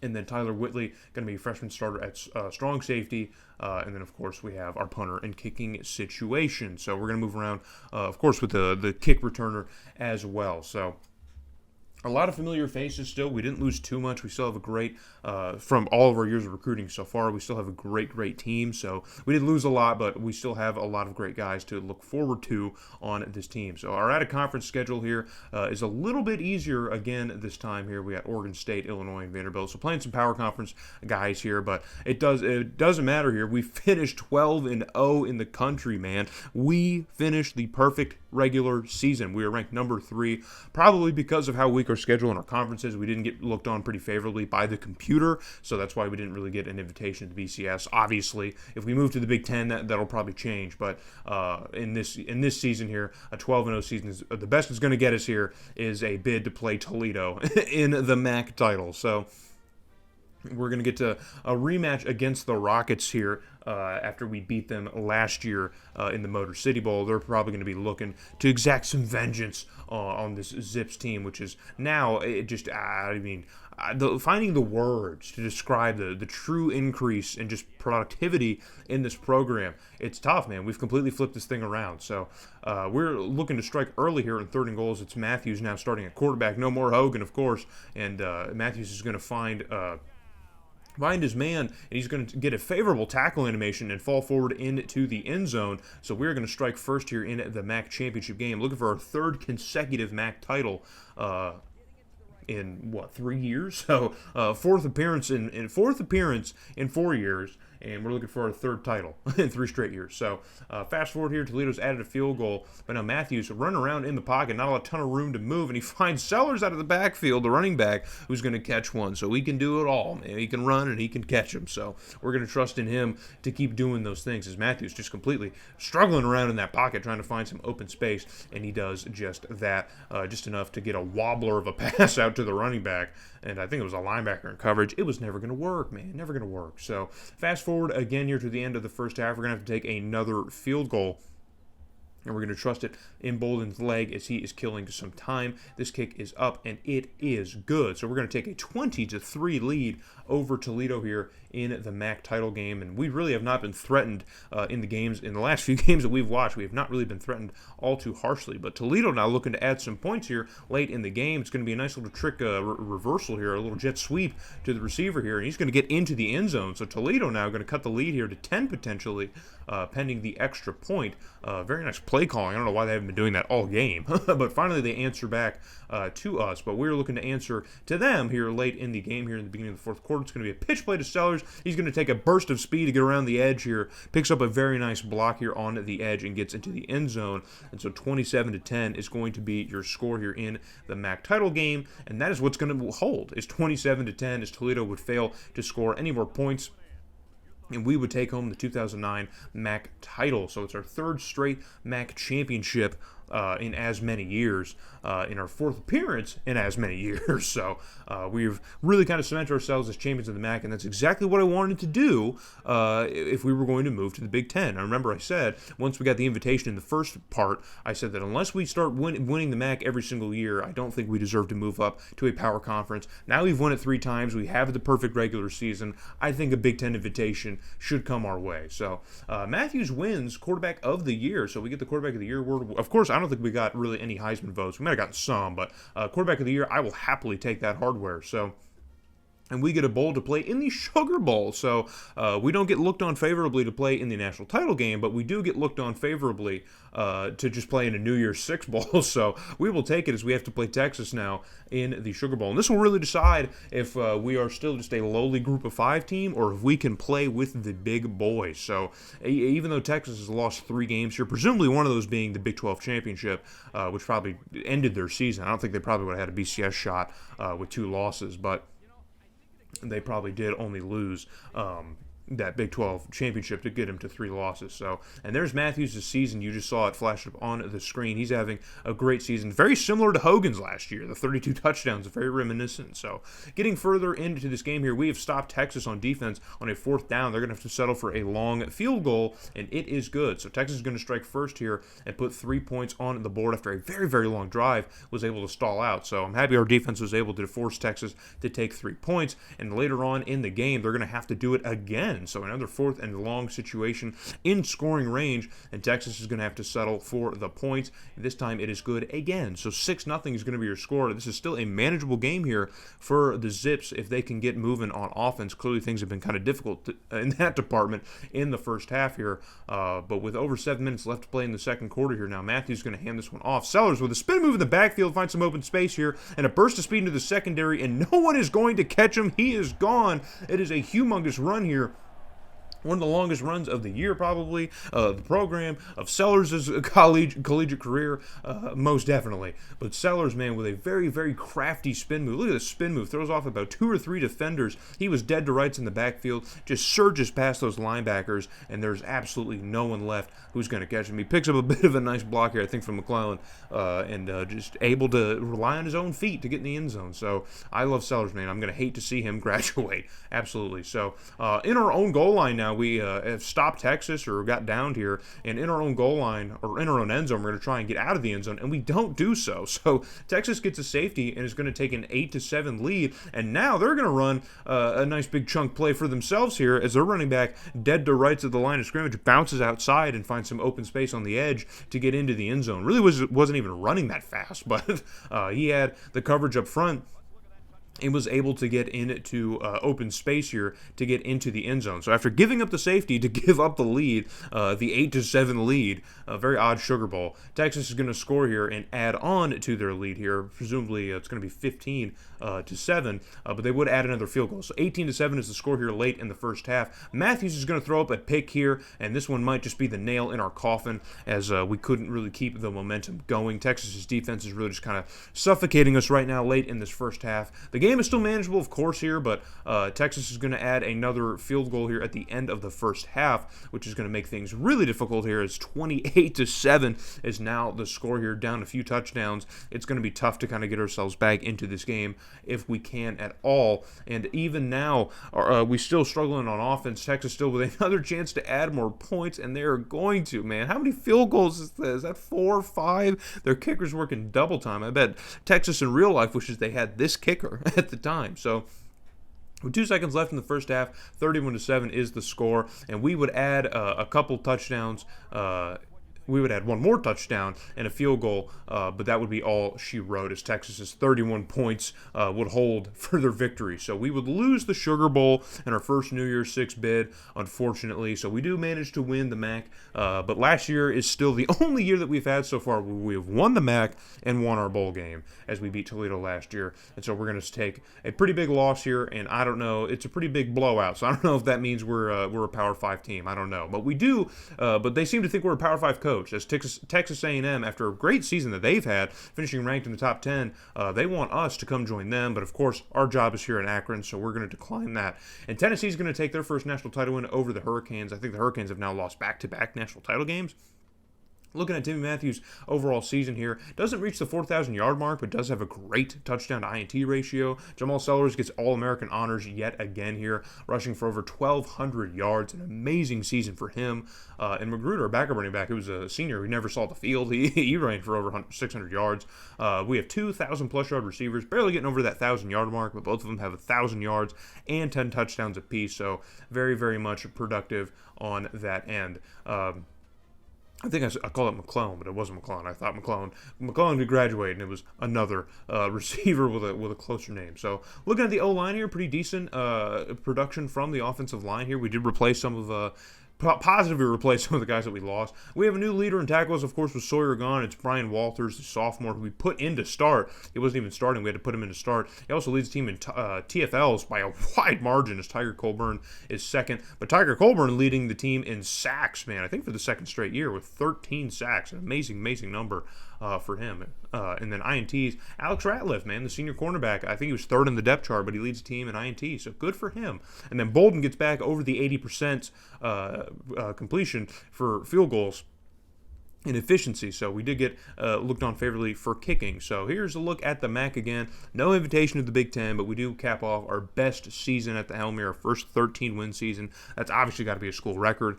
After back-to-back 12-2 seasons, we finally managed to get over at least one hump and get to 13 wins. No thanks to the bowl win, but thanks to our regular season play. So not exactly how I envisioned that happening, but that is how it worked out. So we will take it, a 13-1 season, however we can get it. So looking into our off-season schedule now, we're probably going to be losing quite a bit of talent. This is going to be brutal here. And yeah, dude, Timmy Matthews, after his great season, he wants to declare for the draft early. Bradford also wants to declare for the draft early. We're not going to probably be able to keep them here. So Timmy Matthews only gives us one good season starting, and that's probably going to be it. So we're going to lose Magruder, our backup running back, as well. Losing some depth receiving here. Actually, Mosley, our other receiver on the depth chart, is also leaving here. We're losing Ratliff and Henderson and Godfrey Medley. All of our DBs are leaving, man. So our cornerback position is going to have to be completely rebuilt from the ground up, essentially. And it looks like our receiving corps is also going to need the same treatment. So we have plenty of quarterback prospects, so I'm not super worried about replacing Timmy Matthews at quarterback, but it does suck after the year that he had, losing him, because I think we might even be able to finish this thing if he was able to come back for another year. That might be delusional, but I'm going to hype up our own team, okay? Sue me. I'm going to hype up our own team. So looking at our recruits moving forward here, another completely loaded class, starting things off with two five-star quarterbacks. So, again, not worried about Timmy Matthews. We do have one five-star DB, but I'd like to see a little bit more. Unfortunately, it looks like we're going to be losing it. We only get one five-star receiver as well, a third five-star quarterback, another five-star DB, another five-star running back, and we finish off the blue chips with another five-star wide receiver. So we do get two receivers to maybe replace the two that we lost, and then we get to replace Timmy Matthews as well. Again, absolutely loading the class of 15 5-stars, nothing else, and that's going to get us the top class in the country in front of Fresno State. And A&M, who offered us to come coach there,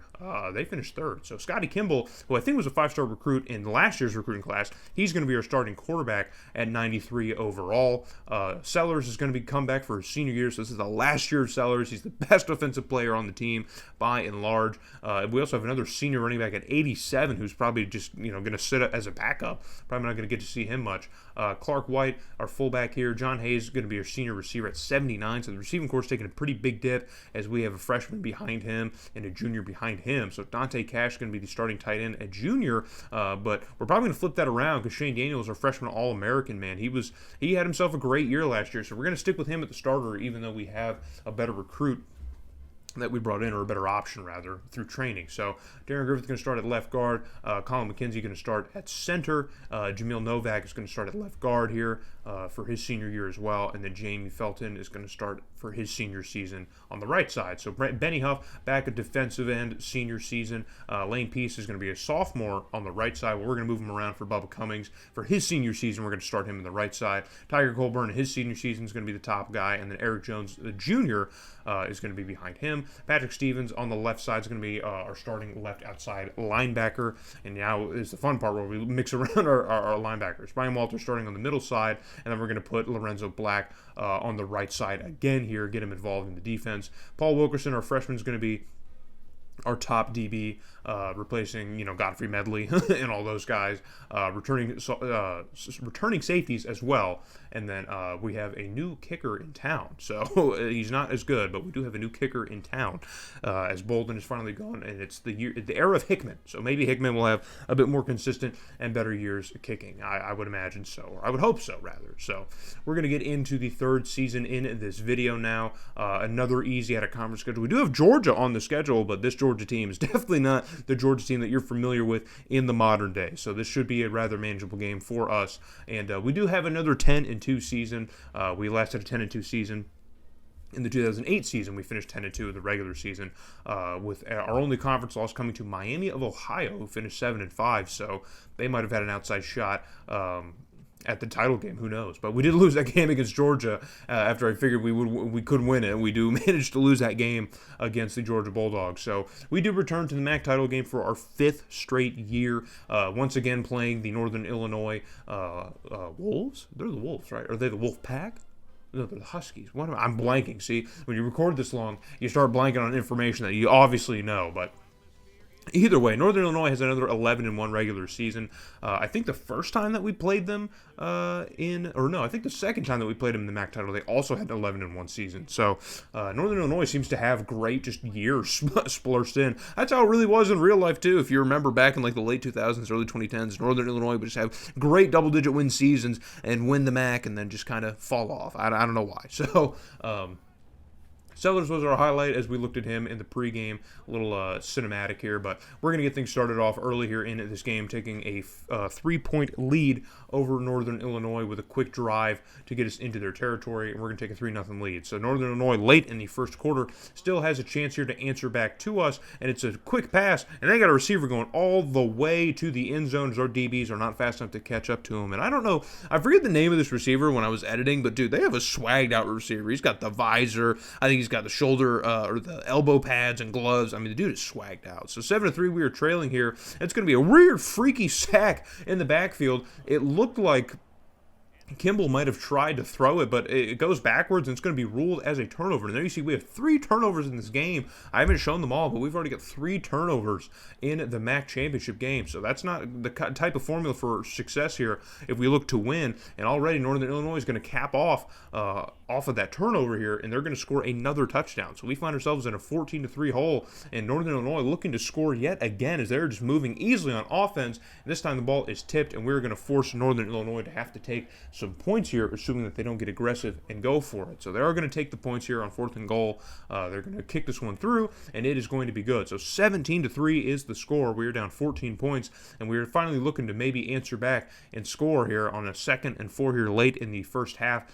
Just over 2 minutes left to play, and Kimball moving around in the pocket and throws on the run, but it's a pick in the end zone, and Northern Illinois gets themselves another turnover as Kimball has just been turnover prone in this game here. Now that's not something we're totally used to here with quarterbacks. We did see obviously Matthews did throw a pick in the Sugar Bowl, but I mean, nothing like this, man. Just turnover after turnover. Things just seem to be kind of getting away from us here in the MAC championship. But we do have a chance on offense again here late in the first half. Kimball's going to drop back under some pressure, evades it, and rips off a bullet of a pass here, and it's going to get into the end zone for a touchdown as our receivers were able to make something out of nothing here. Just kind of a weird pass. Kimball able to get rid of that one. It was an impressive play. I'll give it to him, man. For how he's been playing, evades that linebacker diving for him and is able to find the open receiver. So that's going to be a touchdown. We're finally going to answer back here. So we're still not out of this, man. It's only 10-17. But Northern Illinois, now past midfield, has another opportunity here to add some points. And it's going to be picked. And this one's going the other way. And it's a big linebacker. Let's see if he's got the speed to run all the way back. And he does. So it's a pick six. So we get some turnover help on our own here. It's Pete Stevens here. He's going to get the huge pick six to get us back in this ball game. So we're tied at 17 here. Now, late in the game here, 5 minutes left into the game on a 3rd and goal. Kimball fires to the end zone, and he cannot connect with the receiver. And so now we're probably going to have to take or settle here for another 3 points to take the lead. And the kick is up, and it is good as Hicks nails this one through. So 20-17 is now your score as we eat a lot of time off of the clock here on a pretty long, extensive drive. And so we're going to have to try and really strengthen on defense as we do. So Northern Illinois has to give us back the ball here. And on 3rd and 12, we're trying to get into the end zone again. Kimball, clean pocket, steps up in it and fires one to the end zone. And that one is nearly intercepted again. And there you see the passing breakdown. And as Kimball has really, really struggled in this game. And the lights might just be a bit too bright for our first-year starter, as Hicks nails home another field goal. But still, man, it's only a 6-point lead. Northern Illinois could score a touchdown this next drive and take the lead away from us. But they're going to have to punt the ball back as Northern Illinois' offense is also struggling about as much as ours is. But we can at least finish with some points. And now we're going to hand off to Sellers here to see if we can get something working here. And he does pick up the first down. And that's going to be just about probably it, as we can ice the game from that point on and take the rest of Northern Illinois' timeouts, as they've been unable to do much of anything on offense here in the second half. So it's a bit of a scrappy one here. I thought it might have been a little bit more back and forth Northern Illinois, but they really just couldn't do much of anything once they reached that 17-point mark. And a lot of that was thanks to the turnovers that we had. So kind of shooting ourselves in the foot, man. If we take that into bowl season, I'm not super confident in our ability to win our bowl game if that's how we're going to play it with Kimball at the helm. So kind of sketchy here moving forward. Might need to think about how we're going to start, because we do have quarterbacks behind Kimball who definitely could probably mitigate those mistakes and those disasters. But we do win the MAC title here for the 3rd straight year, 4th straight year. See, I'm already losing track. It's our 5th straight year, 4th straight title. And we're going to get a bid to play in the Motor City Bowl once again against Miami of Ohio, the one team in the MAC who did manage to beat us in the regular season. So of those 7 wins here, we are one of them for Miami of Ohio. Of course, we stack up way better than them. We have the 2nd best defense in the country. We have the best running defense. We have the 4th best passing offense. I mean, we are just putting up actual nationwide numbers. So even though we don't look at being just a MAC team, right, 19th in the country, we are one of the best teams in the country. Don't get it twisted, man. In terms of yardage and stats, we are one of the best teams. So, but one of those best teams is about to give up some points here to Miami of Ohio as a running back, trying to find some open space, and he cannot seem to do so. So we do manage to keep Miami of Ohio out of the end zone, and now we're gonna force them to take an early field goal. It's a chip shot, and it is good. So Miami of Ohio does strike first here, even if it is only 3 points. So on 1st and 10 here, we're gonna hand it off to Sellers. Sellers finds some open space, and you know what happens when he gets an open space? Picks up a humongous block, and he's got open space. No one's gonna catch him, man. 10-5 touchdown. Sellers, another huge long run in a bowl game, man. He is just prone to do this kind of thing. Oh, man, I'm going to hate not being able to watch this guy play for us any longer, man. Get this guy in the draft. He needs to be playing on Sundays. He needs to be running for your favorite team. Yes, you watching this video, that is your future running back. Jamal Sellers, put him on your team. An amazing touchdown, and we're going to take the lead 7-3 here. So now in the second quarter, Kimball running for his life here and gets the screen pass off, and it's Sellers again in open space, and he's got plenty of room and no one in front of him. 20, 15, 10, 5. He's going to high step to the end zone, and it's a touchdown again for Sellers, this time a receiving touchdown. And we've seen him do the big run. We haven't seen him do the big catch and run, and here it is. Kimball, shout out to Kimball for getting that pass off, man. He was completely dead to rights with 2 big defensive players in his face. He manages to get the ball off to Sellers, and Sellers makes a lot happen with not a lot of room to work. So 14-3 is your score here. Miami of Ohio struggling on offense again. We're going to hand this one off to Sellers because it's his last game as a Zip, so we might as well just keep on feeding him. And he's the entire offense right now as he gets the 3rd touchdown of the game here. 21-3 is your score against Miami of Ohio. And then we're going to hand off to Sellers again, and no, don't tell me. Do not tell me. No, sir. No, it's not like this. Don't do it to him. They didn't ask for this, man. And Sellers took that loss earlier in the season personally, as he is having an absolute statement game in the Motor City Bowl against these Redhawks, man. Look at this. Just open space. Talk to the hand, sir. Talk to the hand. And once again, it's that number 3 DB trying to chase down Sellers. How does the back of his jersey look, sir? You must be quite familiar with it. As Sellers gets into the end zone for his 4th touchdown. And now finally we're going to add some points in this game, not off the back of Sellers here, so we're going to have to settle for a field goal and take a 31-3 lead over Miami of Ohio in the Motor City Bowl. We own the Motor City Bowl, baby. After that loss to Colorado State, we're not losing again in this bowl game. You hear me?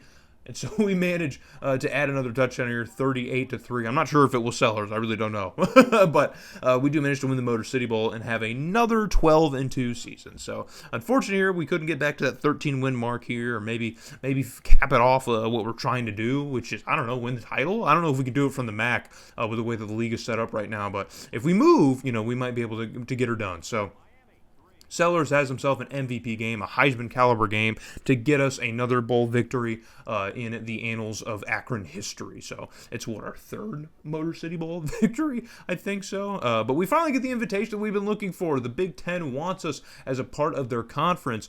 Unfortunately, we're going to be replacing Michigan State in the Big Ten. So we're going to be separating the Michigan schools, as Michigan State is going to replace us in the MAC. And Ohio State finally wins their first national championship, and they beat Miami. So Miami, for the 3rd straight year, cannot seem to get over the hump as they keep losing the national title game. Scotty Kimball here, look at 27 interceptions. Oh my God, 27 interceptions. Oh my goodness. Yeah, dude, turnover prone 100%. Jamal Sellers, 1,300 yards here, 16 touchdowns. I think he did get Heisman votes, actually. I edited out the Heisman, but I think he did get Heisman votes. If I'm not mistaken, I think he got a few Heisman votes. I think he was like 3rd or 4th. John Haynes gets All-American honors here, being a 1,200-yard receiver with 10 touchdowns in his senior year. And Nolan Smith, freshman receiver, man, 1,100 yards and 8 touchdowns, man. We might be all right. The kids are all right, okay? The kids are all right moving forward. So, and Jamal Felton has a great senior season. Good for him. Darren Griffith, about the same season. Not much else to write home about on our offensive line, of course, either. So, unfortunate. We're not getting a ton of production from our O-line, what it seems. So, Brian Walters, once again, another disruptive season on defense. 101 tackles, 9 sacks with 22 TFLs. I think he had 22 last year. Am I mistaken? I think he had 22 last year. Absolutely nuts, man. And yeah, 13 sacks goes to Eric Jones, a defensive tackle. That dude was disruptive, all over the field disruptive. Getting first-team All-American honors as well. We have quite a few All-Americans on this team. And Bubba Cummins in his senior season, 11 sacks himself with 14 TFLs. We had a lot of very disruptive defensive players, man. We actually had a pretty decent defense. So that running defense was not no Mickey Mouse stuff, bro. We really had the best run defense. We had a D-line that was absolutely sinister, absolutely foul. So looking over the Big Ten, because it automatically puts us in the Big Ten, even though we are still MAC champions for the year. Ohio State and Michigan sandwiching us here in their great seasons. And then after that, it's a humongous fall-off, man. It drops all the way down to a 6-win season here for Iowa. And you have Purdue, who had a 7-win season here, but all the conference play, man, it was just absolute cannibalism in the Big Ten this season. So maybe we will, hopefully we'll fare a little bit better than I hope. But yeah, so after Eric Jones' amazing season, he wants out of here. Walters wants out of here after his amazing season too. So this seems to be the trend, man. Our juniors having great years and just wanting out of here. I don't know what Dudley did exactly to want to get out of here early, but whatever. For him, he can leave if he wants to. No one really wants to stay at Akron, even though we just moved up to the Big Ten. They're all out. So we lose our top 2 running backs in Sellers and Ratliff. Ratliff never really saw the field, but he was a really good running back. We're losing him. White, who I think was our starting fullback for many years, I think, for the last 4 or 5 years.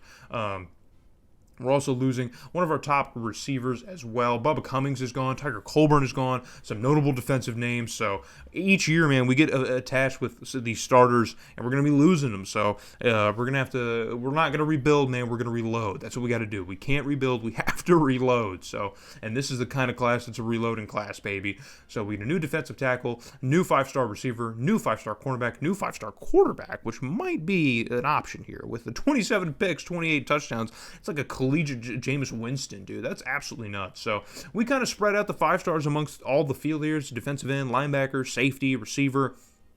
we're not really focused on one specific position, even though we have some that we really need help with. We get a ton of 4-star running backs, so we're going to be loaded at the running back position. They just kept throwing running backs at me. So we lose out on sellers here, but we might find our own new sellers. I hate to even say that he could be replaceable, but with this many running backs, it is entirely possible. So for the third straight year, we have the top recruiting class here with 12 5-stars and 8 4-stars, man. Continue to reload, man. Again, no rebuilding, just reloading. And Miami, Ohio State, the defending national champs, are third, and Miami, the runner-up, are second. So we are in good company. I like that. So Kimball is going to be the starter. Again, he's a 96 overall. I can't afford to not start him, even though last year the proof is kind of in the pudding that maybe he can't start full term. Maybe it's not the best option. And yeah, as you can see, I am looking over the options here. Maybe one of these other quarterbacks can do something. Pryor's been here for a few years, and it doesn't look like he'll start as a 91 overall. That's sad. So Anthony Blunt's going to be our starting running back moving forward. Justin Hill's going to start at fullback as a sophomore. Vince Foster, come back for his senior year. Mike Dennison, also a senior, and Nolan Smith is going to be third in the depth chart, man, as a freshman All-American, so he gets bumped all the way down to third. Dante Cash is going to be here for his senior year at tight end. Al West is our starting right tackle in his sophomore year. Darren Griffith back for his senior year as a 99 overall. I think he's our first 99 overall player. Colin McKenzie, junior center, is coming back, and then Darryl Farrell, junior right guard, and then at right tackle we're going to have Brad Hatch in his senior year. So we're going to be losing a few offensive line pieces once again. Lane Peace back for his junior year on the left side. Brandon Kelly here starting defensive tackle with Martin Blackman, a couple freshmen behind in the defensive tackle position. Patrick Stevens up to a 99 overall here, a junior. Lorenzo Black here, an 88 overall in the middle linebacker position as a junior. And then we're probably going to move Carlos Cobb, the sophomore, on the right side. He's going to start over Siegel here in the linebacking core. So we're a linebacker university, I think. So Wilkerson up to an 87. We've got some newer faces here on DB behind him. Trey Howard's going to start at free safety. Tyler Whitley back for his senior year at strong safety. So, yeah, dude, I think we've built a great defense. Our linebacking core stayed sick the entire time. Reggie Parham is going to be in his senior year as a punter. We don't pay attention to it, but that's the punting situation. He's been here for a lot of years, for most of this dynasty. I just keep seeing his name pop up. So we're going to put Nolan Smith at returner because he's the fastest guy on the team. In our first year in the Big Ten, I decided to load up our out-of-conference schedule with MAC teams to try and preserve some rivalries and, of course, just kind of keep the schedule familiar with us. And it does work out a little bit in our favor as we finished 10-2 in our first season in Big Ten play, finishing 6-2 in conference. Obviously, there's no championship game anymore, so we just straight up don't win the conference. So we do lose to Indiana here, who didn't have that great of a season, man. Losing to losing teams like that, it's not great. I hate doing that. So, but we do pick up big wins against Wisconsin, but we do lose to Penn State barely at the last game of the season here, which probably screwed up any chance we had at a Big Ten title. So we're going to get right into bowl play because we don't have a conference championship anymore, and we're going to get a bid to play in the Alamo Bowl against Kansas State. Kansas State, who won the very first national title in this entire dynasty sin that we're doing. They haven't really been much of anything, I don't think, since, but 8-4 is a decent season here. Coming out of the Big 12, they probably didn't even get to play for the Big 12 championship, but they are still a decent team. And the last time we were in a stage of this size, it was against Texas in the Big 12, and they had our number. So this is our first bowl appearance as a Power 5 team. Let's see if we can live up to that expectation as a Power 5 team and win a game, win a bowl game. So Kimball minimizes the interceptions here down to 6 here. That's about 21 less than he threw last year, but the touchdown numbers are about the same too. So a decent season for Kimball. He does make good use of his second year as a starter, and our defense already forcing Kansas State to take some points, and they manage to do just that. So 3-0 is going to be the score here. And 22 yards in 7 plays probably just caps off a turnover that they got. So now we have a shot here on 3rd and 10, trying to get inside the red zone, or we are just inside the red zone. Looks like we're at about the 19, I think. And Kimball is going to fire one to the end zone, just overshoots the receiver by a little bit here. Maybe got his fingertips on it, not quite. So we're going to send out Hicks here to try and knock home a 4th and 10 field goal here. A bit of a longer one, and he cannot get it. So that one fares just far left a little bit as we come up empty on this drive. But Kansas State struggling on offense, so we have another opportunity here. We're going to hand it off to, I believe, Blunt, the running back, and he cannot get anywhere on 3rd and 7. So it looks like we're going to be just settling for points again, man. So another drive that kind of falls short here. Going to send out the kicking unit once again. to see if we can nail this one through, and this time it is no good again. So in a dome here, man, we don't even have the elements to worry about, and we cannot get any help from special teams. So offense is really just struggling here, failing to get points here. Now Kansas State, you give them enough time, they're finally going to answer back here. The quarterback steps up in the pocket and throws it into a whole mess of traffic, and somehow Kansas State receiver comes down with it, and so Kansas State looking to take a 10-point lead. Yeah, I have no idea how he caught this. Look at this, dude. There's like 4 guys over there. How do none of you get a hand on the football? Come on. How did none of you get a hand on it? So Lorenzo Black with the tackle, but it doesn't matter. It's a touchdown. So we're going to hand this one off now to lead the fullback, and he's going to find some open space and follow some blocks and get into the end zone. So no Sellers, no problem. No, it's very clearly a problem that we don't have Sellers on the team anymore, but we're doing our best with what we have, I guess. Man, I'm not depressed. I'm okay. We'll be fine. We still have a chance at this game, all right? It's 10-7 here. Late in the game, though, but Kansas State could potentially put a nail in the coffin. There's still plenty of time, but it'd be hard to come back from 2 scores, and pressure gets to the quarterback. It is a screenplay, though, and we are able to snuff out that screenplay as Kansas State's quarterback was taking way too long to make a decision. He was supposed to get rid of that football quick, and he was struggling to do so. So Kansas State going to try and tack on another field goal to extend the lead to 6, and they do just that. So we have really subdued Kansas State's offense, but our offense has really failed to get going here in the Alamo Bowl. Not something we typically struggle with. So on a 3rd and 6 here, this could potentially be the go-ahead score if we can cap it off. Kimball throws to the end zone, and that ball is batted down in the end zone. So we are unable to score or get the touchdown that we need. But we are going to keep the offense on the field here because just 2.5 minutes left. We're going for the win here, baby. We need to beat Kansas State in this bowl game. Kimball drops back all day to throw, plenty of time, fires to the end zone again, and this time it's in and out of the hands of our receiver. He had it, and he dropped it on the way down to the ground, and so we come up empty here, turnover on downs in our own end, or in Kansas State's end. But Kansas State could not do anything with the football, so they had to give it back. On a 3rd and 14, Kimball, desperation, and it is picked off as he throws a dangerous pass, and that's going to be the 4th turnover in this game. And as much as you can blame the turnover differential for losing the Alamo Bowl, I mean, we had plenty of opportunities and just could not finish. So, again, the case against Kimball as a starter continues to mount as 2 bowl games really kind of get away. Or not the bowl games here, but the MAC title game from last year, and then of course this year's Alamo Bowl, really kind of painting a bit of a nasty picture against Kimball as he's really kind of struggled to minimize the turnovers and the issues, and really kind of struggled to keep things manageable. So Miami finally does get over the hump here and wins their first national title here. I think it's their 4th straight year going, 4th or 5th straight year, and they beat Southern Miss, oddly enough, which is weird. I know the footage gets a little glitchy here for a second. I don't know why. It must have been with the processing of the footage on my computer, but it does get better. It does smooth out. Trust me. Just bear with it for a second here. So Kimball has a pretty similar season here. Decent. Look at the running, man. Oh, Sellers, where are you? Sellers, we need you. Oh, we split time between 2 running backs and get about 900 yards, close to 1,000 yards of rushing, but still, man, just a far cry. We don't even get the numbers we're looking for in the receiving corps. Is we don't have a receiver with 1,000 yards. Nolan Cash doesn't even get over 700 yards. It's bad, man. It's a really aggressive year for the offense, and we saw that really kind of personified in the Alamo Bowl as we struggled to really get things moving on offense. So not much to write home about. Carlos Cobb, as a starter, leads the team in tackles. He has himself 91 tackles with 10 TFLs, which is good. Patrick Stevens still leading the team in TFLs with 12, but it's a very close race, of course. And then in sacks, that number's going to go to Brandon Kelly, the defensive tackle, the junior defensive tackle. So he has himself a pretty good year stepping up. And then Victor Kraft, I think the second DB on the roster here. And then Cobb and Wilkerson, the top DB, all have 4. And then Hickman gets All-American honors. So Hickman, 87%. That's pretty good for him. So in the Big Ten, Wisconsin takes it. Who we did beat. We are their 1 loss, but we couldn't maintain our own season, so we don't get anywhere close to the Big Ten play here. Michigan does well in conference, but does lose as well. Ohio State, the defending champs, finished 8-5. Bad year for them. And the Northwestern backing up the caboose. So I'm not sure if we'll play Northern Illinois that much anymore, but our players leaving, dude, our class leaving is very, very small. So with that in mind, we should have our horses in the stable here as many horses as we've had so far in terms of rebuilding and reloading for the next season. I don't think we've had this many players coming back to us. So it's kind of a lup year. So if we don't get to the national championship in this season, man, I don't know if we'll have a really good opportunity to do it again, man. I mean, this is a prime opportunity.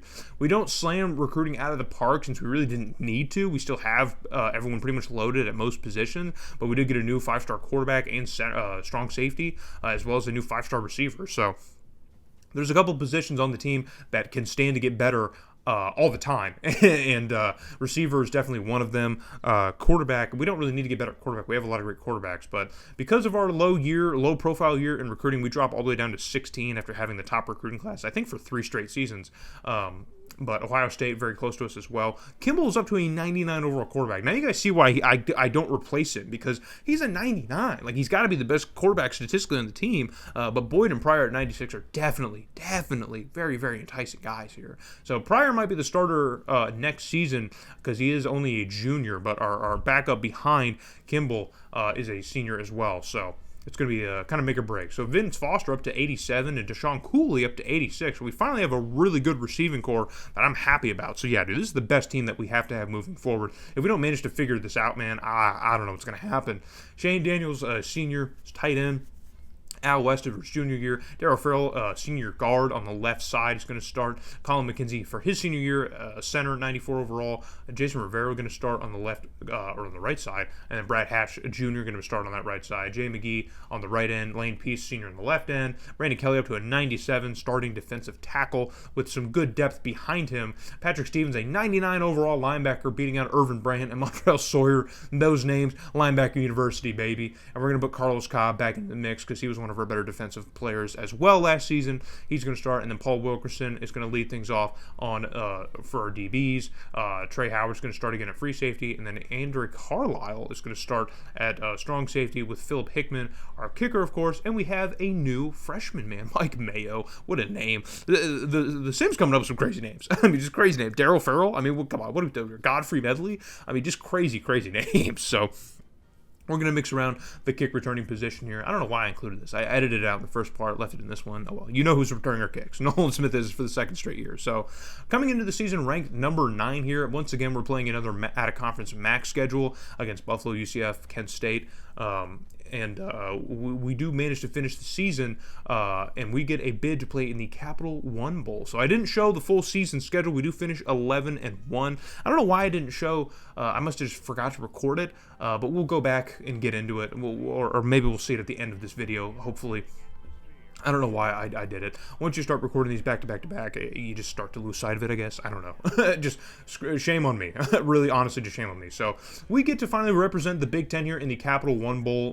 This is kind of the granddaddy of all for the Big Ten outside of the Rose Bowl. So Kimball has himself another good season, man. Only 6 interceptions. That first season as a starter really seems so far away from us now with the over almost 30 interceptions that he had. So, but we're playing against a good Florida Gators team here. And on third down here, we get finally some pressure on the quarterback, and it's a humongous sack, man.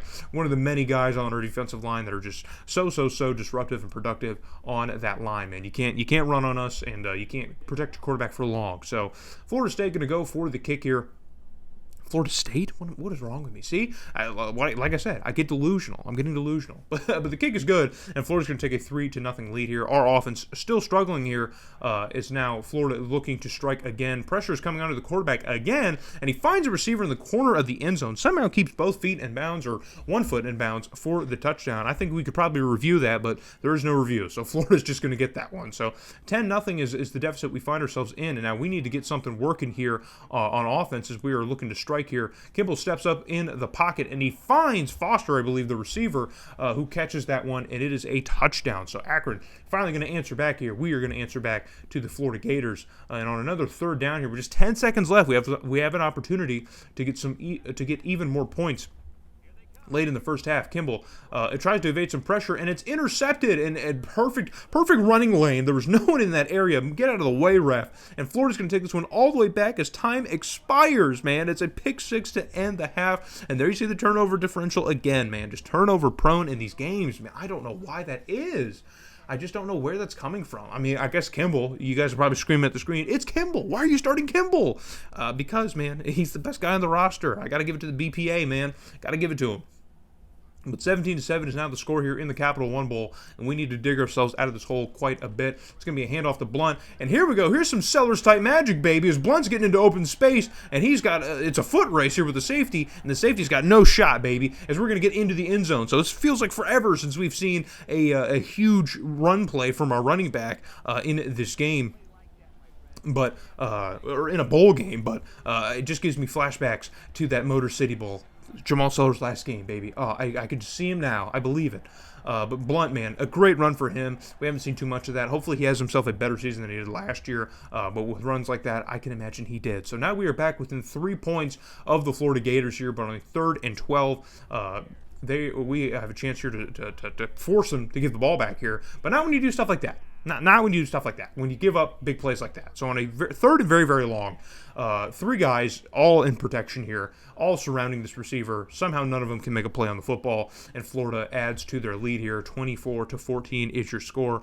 And once again, that deficit just continues to grow. So we have a goal-to-go situation here. We have it down on Florida's 1. If we could just punch this one into the end zone, we'd be in good shape again. And we give it to Blunt, untouched, runs right in. His 2nd touchdown of the game. So looks like we can finally rely on the running back to keep us productive in these games again. I've been losing that. Relying totally on Kimball has really shot us in the back here. So on 2nd and goal here, we have another opportunity to score and take a lead even. We're going to hand this one off to the fullback, and he's going to get in. And we have now taken the lead, ladies and germs, in the Capital One Bowl. We might finally be able to stick it with some of these other power conference teams as we take our first lead in this Capital One Bowl. We're finally looking for that first bowl win against these power conference teams. So on 3rd and 10, we have a chance to kind of seal this one away from Florida, and it's picked off, and we have it in the end zone. So it's going to be a touchback here. We're going to be starting this off at the 20 here. 1:10. All we have to do now is just run the clock out, man. We just have to hand the ball off a couple times, burn Florida's timeouts as Florida completely fails in desperation trying to get into the end zone. And we can take this 28-24 lead with us. And we're going to hand it off to try and burn some time. And it's going to be a fumble from the fullback. Our fullback's going to fumble the football. Oh, no. What happened? What happened? Florida now with a prime opportunity in our own end with a full minute left to work. Our defense has forced a 3rd and long here. Now the quarterback's going to drop back. Pressure is on. It doesn't get home, and the ball is tipped, and it's no good. So our defense stands up firm again here. It's 4th and 9. In the Capital One Bowl, down to presumably the last play of the game here. 51 seconds left to go. They need a touchdown. They have to get it in the end zone. Just play good defense. Number 19 fires it to the end zone, and in triple coverage again. Somehow our receiver gets it. I have no idea how. Someone explain it to me. EA, explain to me how. In triple coverage does a receiver catch it? Oh, God, I'm tweaking. I'm losing my mind. I'm tweaking. How on earth? Look at that, bro. All these people, all these 5-star recruits, all this talent, and it does nothing because we just lose it. So 38 seconds left to go. Our last shot on offense, man, on a 2nd and 10. All we could do, Kimball, we need something from you. Anything, Kimball. And it's picked off again. No, Kimball. Why? Why is Kimball doing this? And Vince Foster's injured on the play. When it rains, it pours, man. Things are just falling apart as the Zips completely choke this game away in the Capital One Bowl. Gary, Harry, how are you going to explain something to the fans that you can't get over the hump? You can't win the big one. How are we going to explain this? So we take our 2nd loss on the year to Florida, and that's essentially going to end part number 2 of this video. Oh, my God. All right, we have to collect ourselves. So for year number 3, we have to collect ourselves. For year number 3, we are going to get over this hump here. We don't have to worry about Kimball anymore. He's gone. We don't have to worry about it. Maybe end of an era? Sure, perhaps. Worst starter in Akron history? Maybe. In the Gary Harris era? Probably. But it's okay because we do get a new contract extension, a 7-year extension. We didn't win the conference. We didn't win the national title, but Akron still wants us to hang around for a while. 80-16 over our last contract, so absolutely we are going to be staying here and continuing this dynasty. So I hope to see you guys in that 3rd episode when we finally do continue the next 5 years of the Akron dynasty. Thank you so much for watching, and bye. Hello, everybody, and welcome back to the 3rd and final part of the Akron Dynasty. We're concluding it here with years 11 through 15, I guess is what it would be. And UCLA is your national championship, defeating Miami. I didn't show our schedule from the previous video, so here it is. We obviously dominated in the out-of-conference MAC games that we had. We did pretty well in Big Ten play as well, but Michigan, number 4 Michigan, trips us up again. I'm pretty sure we lost to them in our first year in the Big Ten as well, and we managed to lose to them. But we did beat Ohio State, who was also ranked, so not a terrible season overall. It was better than our first season in the Big Ten, in which we lost 3 games, 2 games in conference, though, and then we lost our bowl game. But moving on ahead, the goal is obviously to improve on all of those things. Looking over the stat column now here through our running game breakdown here, and then our receiving core. So Vince Foster hits that 1,000-yard mark. Shane Daniels in his final season gets All-American honors with over 800 yards and 11 touchdowns. Great season to be a tight end, I guess. Deshaun Cooley almost gets 1,000 yards and 9 touchdowns as well. Looking over the offensive line, Brad Hatch has a pretty decent season.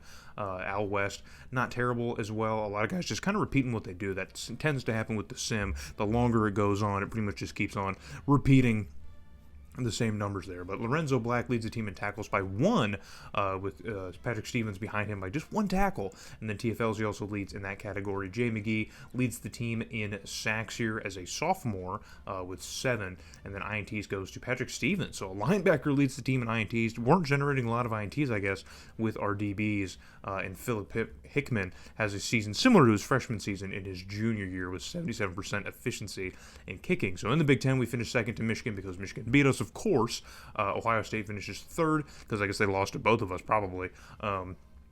And then after that, it kind of falls down to this kind of 500 range where Minnesota kind of stands out at 8-5. But other than that, it's 7-6 and 6-7, and then you get the caboose of Purdue, Penn State, and Illinois. Kind of unlikely teams to be there sitting at the bottom, but not super shocking. A lot of teams kind of revolve in the Big Ten, in my experience of playing this game with that. So looking over our class here, Scotty Kimball, who was maybe a little bit more turnover prone than we really were used to. He's gone. Blunt, who backs up Sellers, or who was the next kind of big guy after Sellers that I recruited, but he didn't really start until the very end.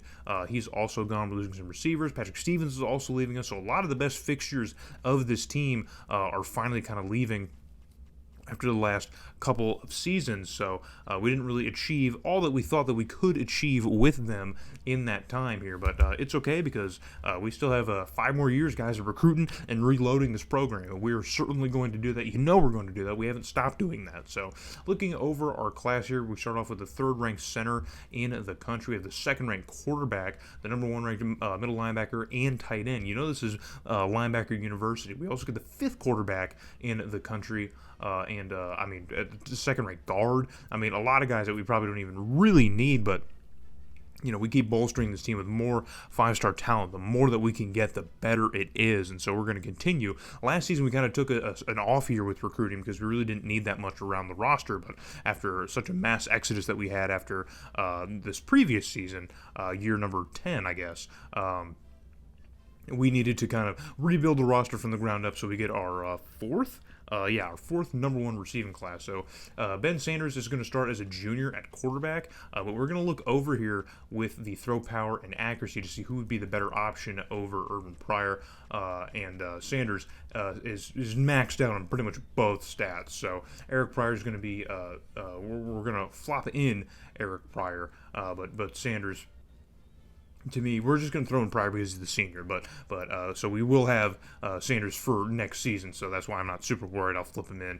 Nolan Smith, also finally a senior here, starting at receiver, and the Lord behind him, and Deshaun Cooley, another previous 5-star recruit, is going to be number 3 in the depth chart. Nathan Galloway is going to start at tight end. Al West in his senior season at right tackle. Jason Rivera on left guard as a junior. Lenny Kirk as a sophomore will start at center. Lyle Williams will start as a junior at left guard, and then Brad Hatch will start at right tackle, and then Edwin Pollock will be left end. Jay McGee will be the right end. Martin Blackman will be the top defensive tackle with Godfrey Jeffrey behind him, and Mark Love third. At outside linebacker, we're going to have Carlos Cobb on the left side, Dustin Ferguson in the middle as a junior, and then Randall McGrady is starting, but we're going to move him out here for probably Jerome Downing, the junior, because he's probably the best person for that. Paul Wilkerson as a senior is going to be our top DB. Victor Kraft also still here, and then Chester Strickland is going to be third on that depth chart. Trey Howard as a junior is going to start at free safety, and then at strong safety we're going to have Terrell Briggs as a sophomore, and then Philip Hickman in his final season as a kicker,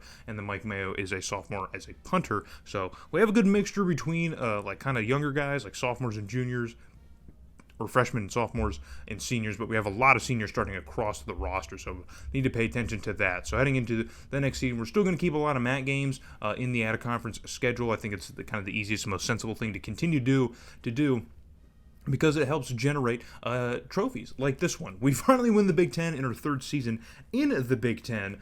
We finally managed to get over the hump and have the 12-0 season that we want, and we're also ranked number one, which would most likely mean that we are going to get an invitation to play for the BCS national title. So I was kind of upset that after the second season, or the second video, I wasn't able to get there, and then in the very first season in the third part of this series, I was able to get there. So we barely beat Ohio State by 1 point. Isn't that crazy? And Hickman wins the Groza Award, so we don't have a lot of player trophies throughout the course of this dynasty. I think it's only the second or third one we have.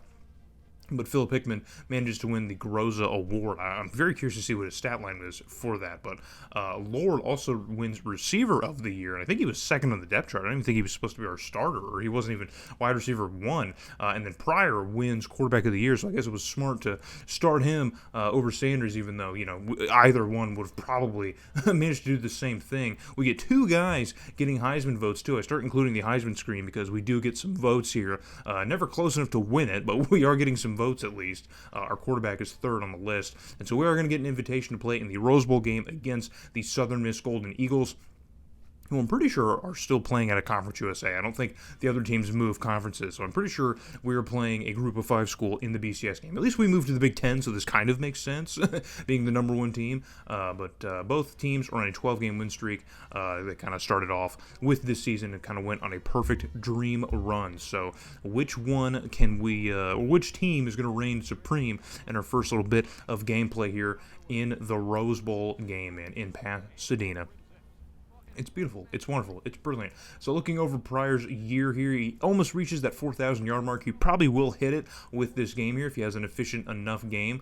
I don't know how many quarterbacks we've had reach 4,000. I did jot down a couple stats to kind of focus at across, but Hogan had the brilliant 4,091-yard season in 2008 or 9, and we're still chasing that, I guess, as a quarterback. But he never won that award. So what does it really mean, right? If Pryor wins it, right?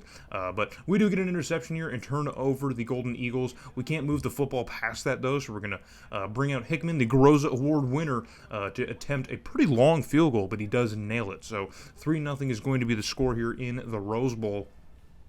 Moving on ahead, and that is all that would happen in the first quarter. Neither offense really catching a whole lot of spark here in the Rose Bowl. We do have the extended quarter length, so that is just a true 0-3 score. But Southern Miss's offense is finally moving a little bit. It's a beautiful pass across the middle, and there's no protection up top to kind of help our linebackers who are in pursuit, and that is just a beautiful touchdown play here, beautiful design play for Southern Miss as they kind of pick apart the defensive scheme here and just run that quick slant across the middle, which gets the receiver free enough. We had no safeties in the back to kind of help cover that play, so it's a nice play for Southern Miss. They're going to take the lead here, so 7-3. So, but now back on offense here, it's going to be a pitch play, and our running back is going to get completely blown up here, and he's going to fumble the football. So Southern Miss is going to have another prime opportunity in zip territory here, but it's pretty close to midfield. But they're going to work it in with goal to go, and the quarterback's going to keep it himself, but he's going to fumble the football trying to run it in,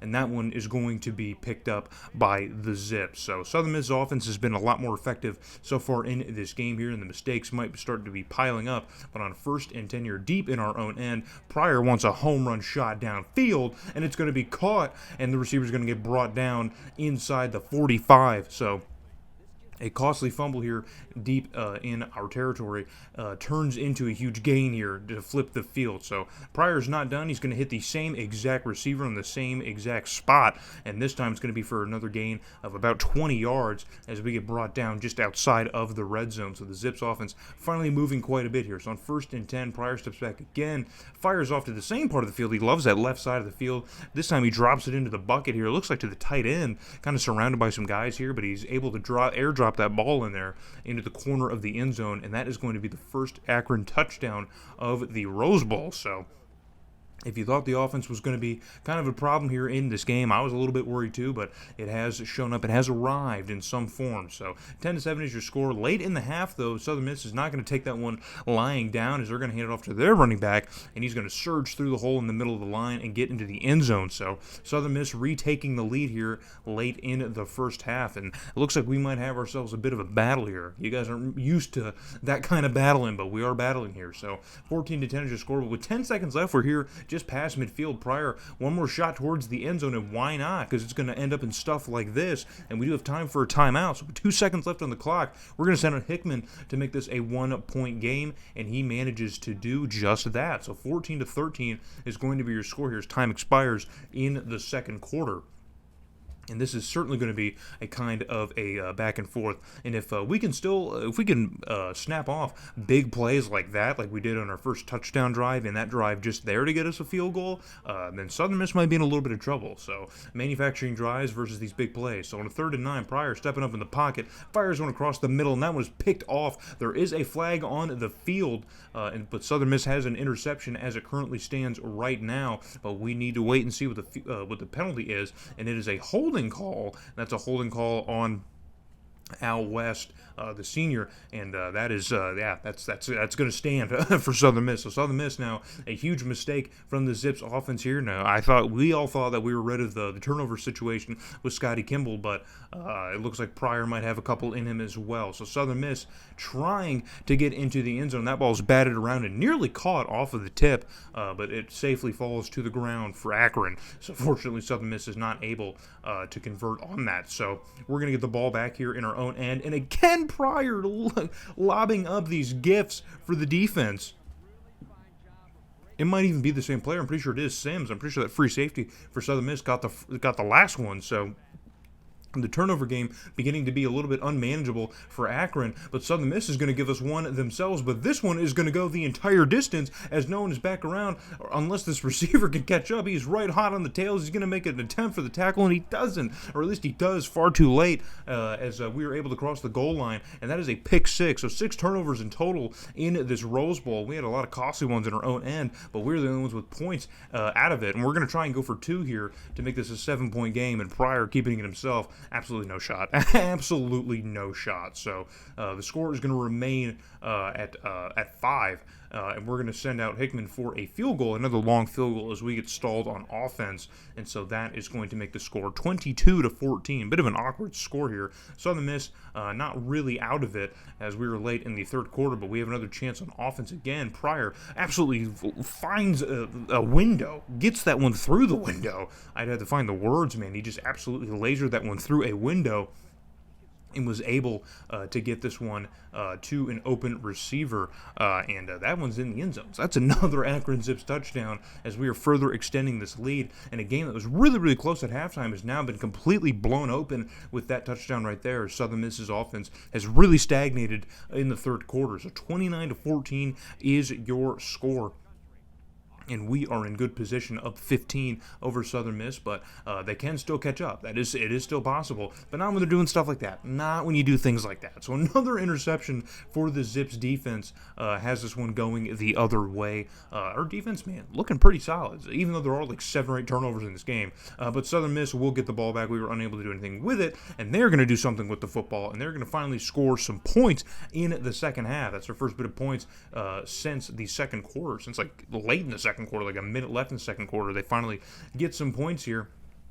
And pending the extra point, we're going to be back to a one-possession game here with Southern Miss. So they're going to try and go for 2 here to try and keep that one possession here. And the quarterback looking for some open space here, and he finds it, and they do complete the 2-point conversion. So 22-29 is going to be your score. So all that means is a touchdown and an extra point is going to tie this ball game. So on a 4th and 14, Southern Miss kind of running out of options. That ball is tipped as he throws that one to a linebacker. That one's going to be tipped and hit the ground. So that's going to be turnover on downs for Akron here. And with time expiring, we get stopped. We can't move the ball any further and kill any more time. So we're going to bring out Hickman, the Groza Award winner, and he's going to continue his reign of terror on Southern Miss as that field goal is going to extend this lead to 10 points. And that's going to be pretty much it for the Rose Bowl as Southern Miss, even if they do manage to score within that minute. There really isn't much time for a rally, but Southern Miss, one last shot to the end zone. Quarterback steps up. It's a deep shot to the end zone, and it's caught. So with time expiring, they do manage to score a late touchdown as time just about expires, and they can tell their moms that it was a little bit closer than it truly was, as we kind of led for the entire game here in the second half. But Southern Miss never really stopped that fight. They always had that fight, and this is their second shot at a national title. They did lose the 2011 national title, so not last year, but the year before. They did lose that to Miami, so this is their second crack at it, and they're not going to find their first title in this game. So, but we do. We grab our first BCS national title and a first Rose Bowl. So, pay attention to that, because we're not just going for the crystal ball. We also want the other trophies too, and we managed to pick up 2 in this one season by winning it. So it's Gary Harry's first national title. It's Akron's first national title, of course, obviously, and we do manage to win the Big Ten all in the same year. So a very, very historic, kind of blessed run that we just went on here in the 2013 season. You gotta love it, man. You gotta love it. And I was really hesitant to just end the series here on this one season, kind of make it a shorter video, but I figured we'd at least finish the last 5 years, and then moving forward, when I do this kind of series again with a different team, we're going to end it when we win a national title. That's just going to be how we end it, because there's not really much of a point to continue playing past it, but we do get a contract extension here with Akron. They want us here for 6 more years, so we just finished a 4-year contract. I called it a 7-year extension in the last video, but it was a 4-year extension on the 7 years that we just spent there, so we get another extension. Eric Pryor breaks Hogan's previous record that we were keeping track of with 4,200 yards, so that's got to be the passing leader. It's got to be. Drew Chambers, only 864 yards here as a junior. Not that great here, but Dijon Lord, man, dude, he had a year. So that best wide receiver title was absolutely earned as he gets over 1,300. We've had a couple of receivers in the past over 1,300s. I think Bradford was the last receiver that we had who hit that mark. 14 touchdowns is really, really nice. Cooley with 10 touchdowns, but only 898 yards, but that's pretty decent. Brad Hatch had a pretty good year at tackle. Al West, I mean, again, like I was saying in the last season, the numbers on the O-line start to just kind of repeat themselves. Nothing really too much to look at, but not protecting the quarterback a lot. Jerome Downing, who we had to put in as a starter, he wasn't even set starting for us. He gets 82 tackles, leads the team, definitely leads the team in TFLs as well. He was an absolute beast on defense. So our most productive player on defense, I had to put in and start because he wasn't even starting off rip. And he also ties the lead for sacks. The dude was absolutely feasting, and he's third in interceptions. But Victor Kraft in his senior season gets 5 of those things, so that's cool for him. And then Philip Hickman in his Groza award-winning season kicks for 90%. So that is with a 54-yard long. So he definitely, I think, best kicker in the country, I think, is justified. So here's how the Big Ten stacks up. Michigan and Wisconsin both kind of falter here late in the season, and that paves the way for us to kind of take our first title here. Ohio State has a bit of a struggle too, finishing 8-5, not that great. Northwestern has a decent year. Shout out to them. Minnesota kind of flips their year from last year as well. Indiana, another terrible season. It happens. It happens a lot for them. So Dijon Lord, after his great year, he's looking to declare for the draft early, or maybe leave, I don't know. But, of course, none of these juniors want to stay with us. Deshaun Cooley didn't even have that great of a season, but he also wants out of here, too. I don't know why, but we're losing 2 of our top few receivers, and then Nolan Smith is just graduating, so we lose him as well. Eric Pryor is also leaving us as well, so we will be starting a different quarterback as well. We're losing 3 right tackles. Man, we had 3 senior right tackles, apparently, on our offensive line, and they're all gone. We're also losing pretty much our entire cornerback room, so the entire DB position has just been depleted. And then, of course, we're losing our Groza award-winning kicker because he is graduating. So this is another big mass exodus of graduations. Not so much the juniors leaving, but a lot of graduations. So we're going to have to rebuild quite a bit. And this year of recruiting as well. We really needed to go all in with the recruiting. And, of course, we did. We did. So we get a number 1 linebacker in the country. That's just what we do because this is linebacker university. Get a lot of top-rated offensive line prospects as well. Number 3 cornerback in the country. Number 2 receiver. Number 1 guard in the country. Number 1 kicker, so we replace one of the best kicking recruits. I'm pretty sure Hickman was a number 1 recruit as well in the year he was recruited. We replace him with another one. We also get the number 2 kicker in the country, as if that really mattered. And just for flavor, we do get the number one receiver in the country as well. So quite a bit of number ones across the board here. A lot of the top guys at the respective positions, because that's just what we do here at Akron. It's a recruiting powerhouse. We've maxed out the recruiting tree. And 17 5-stars. 17! I think that's a record for recruiting. But we finished with the best class in the country with Notre Dame and North Texas. Wow, what interesting. Very, very interesting. A&M and Fresno State have recruited pretty well, but Sanders is finally going to get to start here at quarterback. He's going to get his time in the sun.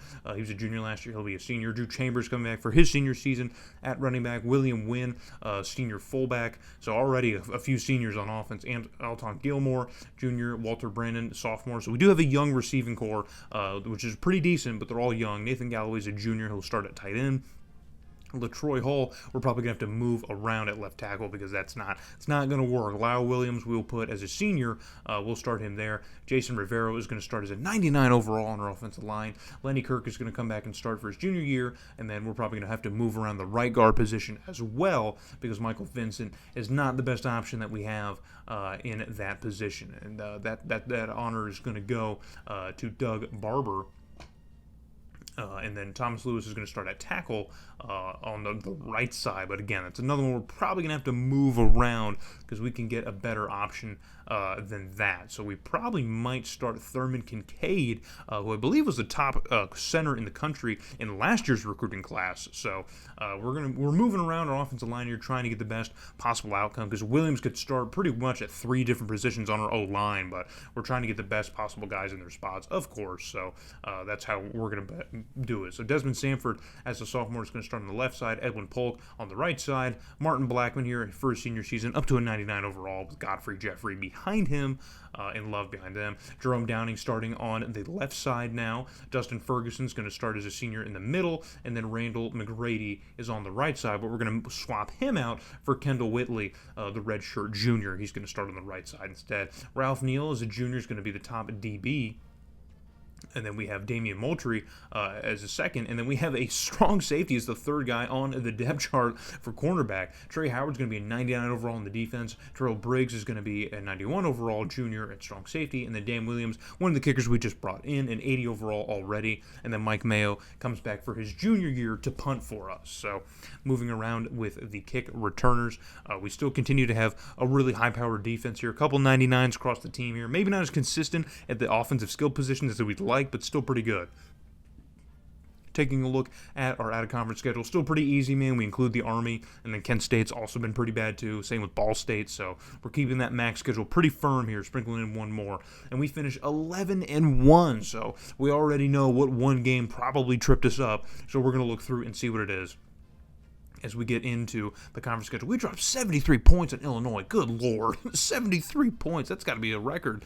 We do lose to Michigan by a touchdown. Michigan finishes 10-2, and I think in this year, I'm pretty sure they would lose. I can't remember what year it was. I think it was this one, but they lose some wild games to beat us and still take the Big Ten. So Michigan loses 2 games, but one of them is an out-of-conference game. I think it was to Northern Illinois, funnily enough. Yes, I believe it was to Northern Illinois, but they do lose an out-of-conference game and only one conference game, but because we lose to Michigan, they get the Big Ten title. So go figure, right? But that's going to be good enough to get us to the Capital One Bowl to play the Tennessee Volunteers. So this is, I believe, this is our second time in the Capital One Bowl. In our second year in the Big Ten, we managed to go and we lost to Florida in that huge nail-biter where we had a very costly fumble in our own end in victory formation, and Florida was able to capitalize and score and win.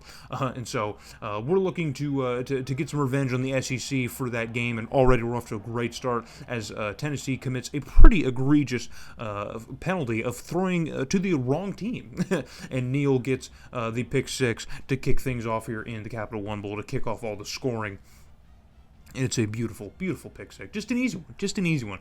Outruns the receiver here. Wow, that quarterback is slow as hell. Do you see that? He's very, very slow. Very, very slow. Don't throw picks if you can't run and get your own tackles. So late in the first quarter here, we get stalled off in Tennessee's end here, and we're going to have to rely on our new starting kicker to nail this one through here, and he does just that. So 10-0 is going to be the score over Tennessee in the in the Capital One Bowl. So on the kickoff, we are showing some special teams, so that means some hijinks are going to ensue. And on the return, Tennessee taking it out of the end zone, risky call, because things like that can happen. And Tennessee's going to fumble the kickoff deep in their own end, probably about at their own 26.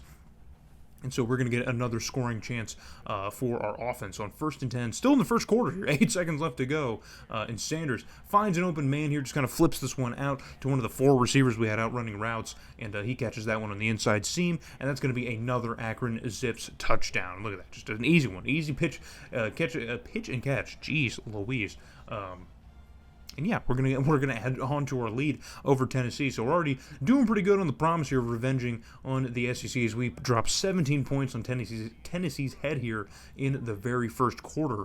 But there is still a lot of game left to play. Remember, we battled back and forth with Southern Miss in the Rose Bowl. So we get stopped again in Tennessee's end here, and we have to rely on the leg of our kicker again. And why not? Because it keeps working. So 20-0 is the score here in late in the first half.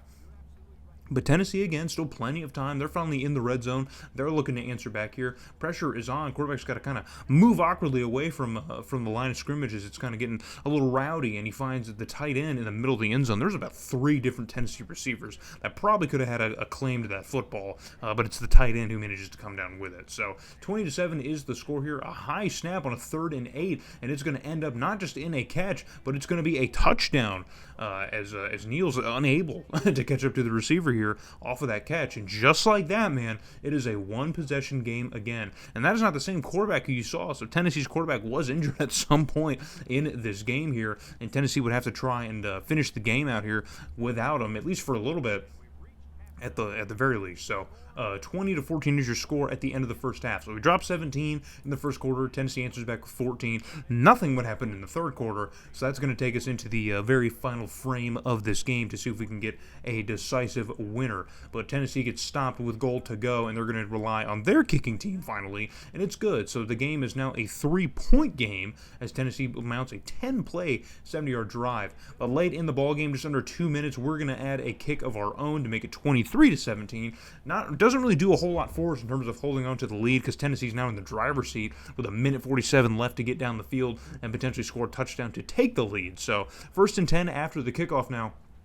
As their quarterback drops back here, he floats this one out here, and that one's going to get picked off by Neal again. So it's his second one of the game here, and it comes in a major way. So the turnover battle we saw in the Rose Bowl was massive, man. Well, it's 7-8 turnovers in total, but in this game, we really cleaned things up in Tennessee with 3 turnovers, and that's really going to be the deciding factor to them losing this football game. So we managed to win our first Capital One Bowl in school history, again, as we lost to Florida a couple of years ago, but we finally managed to beat the SEC representative in the Capital One Bowl and grab another bowl trophy for the Cabinets, our second straight year with a bowl victory after losing the last 2 in a row. We finally get back to our winning ways in the quote-unquote postseason as we win our second straight bowl. So, and mount our, 1, 2, 3, 4, 5, 6, 7, 8 straight season with double-digit wins. So, historic pace here for Gary Harry, to say the least. So, but there's our trophy, our first one here. But Nebraska is going to offer us a contract. They want us to come coach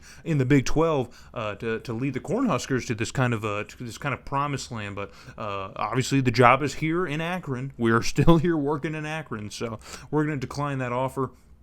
Notre Dame gets their first national championship. Remember, we saw they were second in recruiting, and it paid off as they managed to win the national championship over Miami, who went to, they went to like 4 or 5 in a row, and then last year they didn't go because we did, but then they go back again. So Drew Chambers finally has that 1,000-plus yard a year that we were looking for, has a great season in his senior season. I wish he was doing that all 4 years he was here, but it's whatever. We have 2,000-plus yard receivers. We didn't even have that last year, and the year we won a national championship, but this year we do, and it doesn't correlate. So looking at the offensive line yet again, Lenny Kirk has a much more productive season this year. I will say that. Everyone else, again, on pace with where they've been. So I wish the offensive line stats were a little bit better to look at, worth looking at. Alex Pruitt, man, is a freshman starter, absolutely feasted, man. 86 tackles, gets freshman All-American honors, leads the team in TFLs, because it's linebacker university. How many times do I got to say it, man? We just keep developing linebacking prospects. We got to be the best place in all of college football to get a decent middle linebacker. We get 3 guys with 8 interceptions or 8 sacks on the year, and then in interceptions, Neal gets 4. He had 2 of them in that last game, in that bowl game. So, and Dan Williams doesn't have the best freshman season here. He was great in the bowl game, so I will take that. But Michigan does win the Big Ten here at 7-1 in conference play. They ended up losing 3 games. They lost their bowl game, so Michigan doesn't even have that great of a season. We have an amazing season, but that one loss to Michigan, man. Just another Ohio school having their season defined by losing to Michigan. Unbelievable. Unbelievable. As much as things change, they stay the same, right?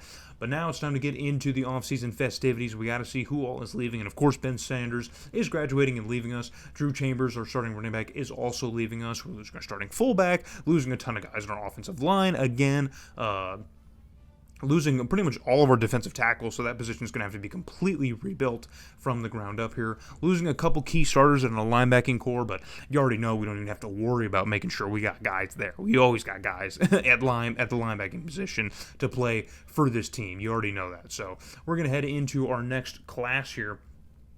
We've done well. We've held the number 1 spot here for 5 out of the last 6 seasons. And we do manage to grab the number 6 running back in the country, the number 4 defensive tackle. Remember, that was a position we needed to beef up here. We do get the number 1 free safety in the country as well, the number 2 guard. So we keep getting a lot of high-end offensive line prospects as well. We get the number 3 defensive tackle in the country as well. We do pick up the number 8 quarterback. Not that that's really going to matter. We might see a little bit of him. We get the number 2 middle linebacker and number 2 defensive tackle in the country. So we really did beef up that defensive line because that was one of the biggest areas of concern heading into recruiting because, of course, we lost all of them, all of our starters at that position. So I think we do a good job of rebuilding that. So we do grab the number 1 spot again. Fresno State moves up to 2. Texas A&M still sitting here at 4. Miami still hanging around at 3. And Notre Dame at 5. And Tennessee, I guess, was not going to take a loss to Akron in the Capital One Bowl lying down as they get the 6th class. So Demetrius Irvin is going to start as a sophomore. He's by and far the best quarterback we have on the roster. So he's going to be our starter here in year number 3 of this 5 years moving ahead. Reuben Childress is going to be your starting running back, but Brock behind him, not too much worse. He's a lot faster, so we're probably going to make that swap. I think we're going to make that swap. I like the faster guy. So Drew Brock's going to start because he's faster. Fabian Cummings is going to be our starting fullback. Walter Brandon is back here for his junior year. Alton Gilmore, as well as a senior, is back. And then Darren Richardson, as a sophomore, is here. And they have all improved quite a lot. So Nathan Galloway, our starting tight end, he's gotten up really well, really high as well. LaTroy Hall, Barber, Lenny Kirk starting center. Michael Vincent's going to start on the right side. He just barely. Marley Matthews a little bit better, so we're going to probably throw him in there because why not? Thomas Lewis here starting at right tackle. I don't know if we can really bolster on that too terribly much. So James Ellington's going to start on the right side. And then Ashford on the other side. Ahmad Polk is going to be your starting defensive tackle as a freshman. They're all over 80 overall, but those are all new guys, so that's what we're relying on. Alex Pruitt we're going to put back in as a starter because he's got to start, man. He has to. He was way too good. Kendall Whitley as a senior is up to a 98 at the middle linebacker position. Then Randall McGrady is going to start on the right side. Ralph Neal is going to be a senior. He's going to be the top DB. Moultrie and Hendricks behind him. Winford Kramer is going to be starting as a senior at free safety, and then Terrell Briggs is also going to start as a safety, or as a 98 overall safety. So, and then Mayo, finally a senior. Our punter is finally a senior. I feel like we recruited him 5 or 6 years ago. At this point, it's crazy to even think that he's still around. Some names that we are still seeing around, some names that we lost along the way, right? Got to consider that. So we're going to move into the 2015 season. Can you believe it? 2015. Northern Illinois finally returns to the schedule here. I finally am going to stop ducking them. Finally going to play them because they beat Michigan last year. So I'm gonna quit ducking them, and it paid off because we managed to win the Big Ten championship again for the second time in 4 years. We do manage to grab another Big Ten title, and in these last 5 years, I want to at least win it 2 or 3 times. You know, I don't want to end this with only with a couple national titles, or really only one, and losing the Big Ten, because we can't really make it to the national title unless we win the Big Ten, and it looks like we're going to do that again. We do beat Northern Illinois. The score was a little bit closer than maybe you would have thought, considering all the rest of the scores that we had, even in our own conference, man, beasting on Indiana, Illinois, and Iowa like we always do. even destroying Minnesota quite a bit. We kind of have a shootout with Michigan, and we were their one loss. So that game was pretty much the entire season right there. But we almost lost to Ohio State, only one possession there. So Demetrius Irvin wins quarterback of the year. That is the second time in this dynasty that we've had a quarterback win that award. I'm almost positive, unless someone did in the first 5 years. I don't think they did. And then Irvin also won the Maxwell Award. So 2 trophies for our quarterback. You gotta love that, right? I love collecting hardware. Irvin might be the best quarterback we've had in Akron history at this point now, as he gets 3rd in Heisman voting. So again, I include the Heisman votes when we have someone on the Heisman votes, and we did. So we get an invite to play in our second BCS national title game, this time in the Nokia Sugar Bowl against number 2 ranked Fresno State, who again, I think is still playing out of the whack. But they're on a 26-game win streak. 26 games! That's over 2 years, right? Yeah, that's got to be over 2 years. I mean, including like bowl play and stuff, I think it's, no, that's got to be 2. Because, 2 12-0 seasons would be 24 games, so, and they didn't play for the national title last year or the year before, so, I mean, maybe they've just been having perfect seasons and getting completely overlooked by the computer. I don't know. I really don't know, but we're going to play Fresno State regardless and see if we can get our second BCS national title in 3 years, man. Think about that. Another shot at it after a year off, winning a bowl game. We're going to be back trying it again. So Fresno State on a 3rd and 7 in our end. Going to try a direct snap to the running back, and that one's going absolutely nowhere. So our defense not tricked by that one whatsoever. So on a 4th and 7, they're going to bring out the kicking team and try and take a quick 3-point lead in the Sugar Bowl, and that kick is up, and it is barely good. I think it scraped the crossbar. It might have just barely got over that crossbar, but it is good. So Fresno State's going to take an early lead over us here in the first quarter. Now, late in the first quarter, Fresno State with the ball again is Akron's offense struggling to keep things going, but the defense is going to help bail us out here with an interception, and this one's heading the other way. And unless someone's got the jets, it looks like the running back was able to track him down and bring him down, but we do get a pretty nice return off of that interception and a new lease on life here on offense, which we desperately needed because our offense has gone off to quite the slow start. So 3-0 is going to be the score after 1 quarter of play here. Got to get the offense rolling here in the second quarter if we want to get back into this thing. So 3rd and 3, we're going to hand it off here to the running back, and he's got absolutely nowhere to go as Fresno State's defense had that play completely picked out from the second we lined up at the line of scrimmage. So we're going to bring out the kicker here, Williams, to try and knock this one through to at least tie it up with Fresno State, and he manages to do it. So 3-3 is going to be your score. Another low-scoring affair, and remember, the Rose Bowl started as a low-scoring affair, but it did not finish that way. So 1st and 10 again for the Zips offense as we are back on the field, and a beautiful spin move is going to get him out into open space. But Fresno State, man, they got speed on that team, man. They must have got at least 10 guys on the team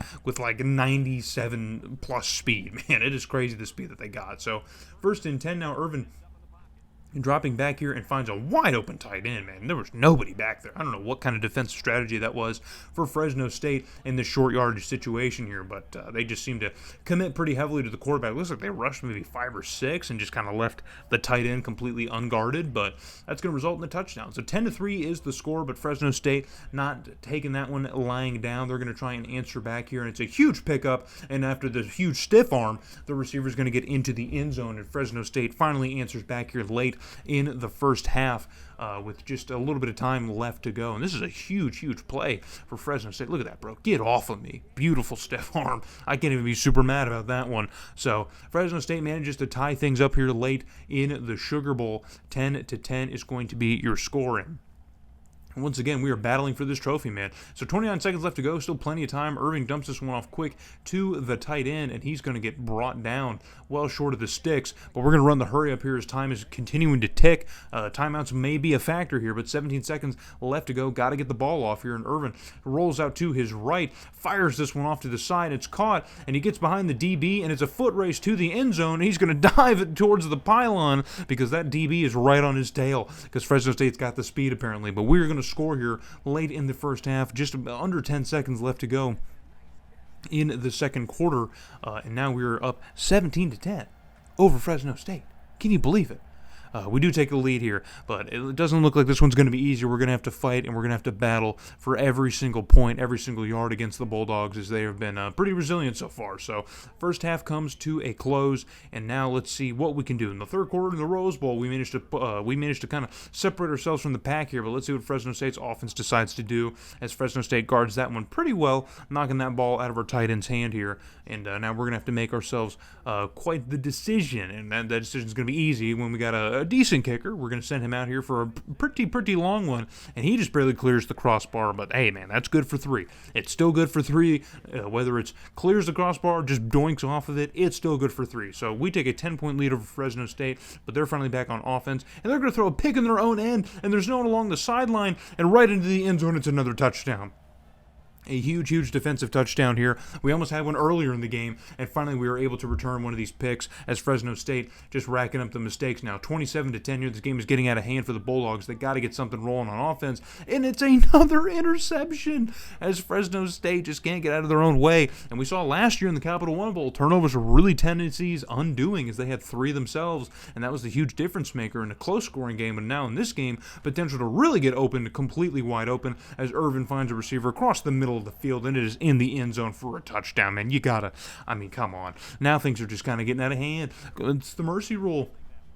It's the same sort of game that we were kind of playing with Southern Miss, as our mistakes in the first half really kind of kept them around, gave them a chance, and then in the second half, they just completely fell off and weren't able to do much of anything until the fourth quarter, and it looks like Fresno State might be in a similar situation, but because of the mistakes, this one might be a little bit too much to come out of. So 34-10 is now the score, under pressure, and this time, it's going to be caught, and with the huge stiff arm, it's a foot race. No one is back there, and no one is within 5 or 10 yards of the receiver, so that's a humongous touchdown for Fresno State. They got to keep scoring like that if they want to get back into this game, man. They're going to have to be pretty quick with the scoring opportunities and chances if they want to get back from this 24-point deficit they now find themselves in. So just a beautiful run play, or running from the receiver.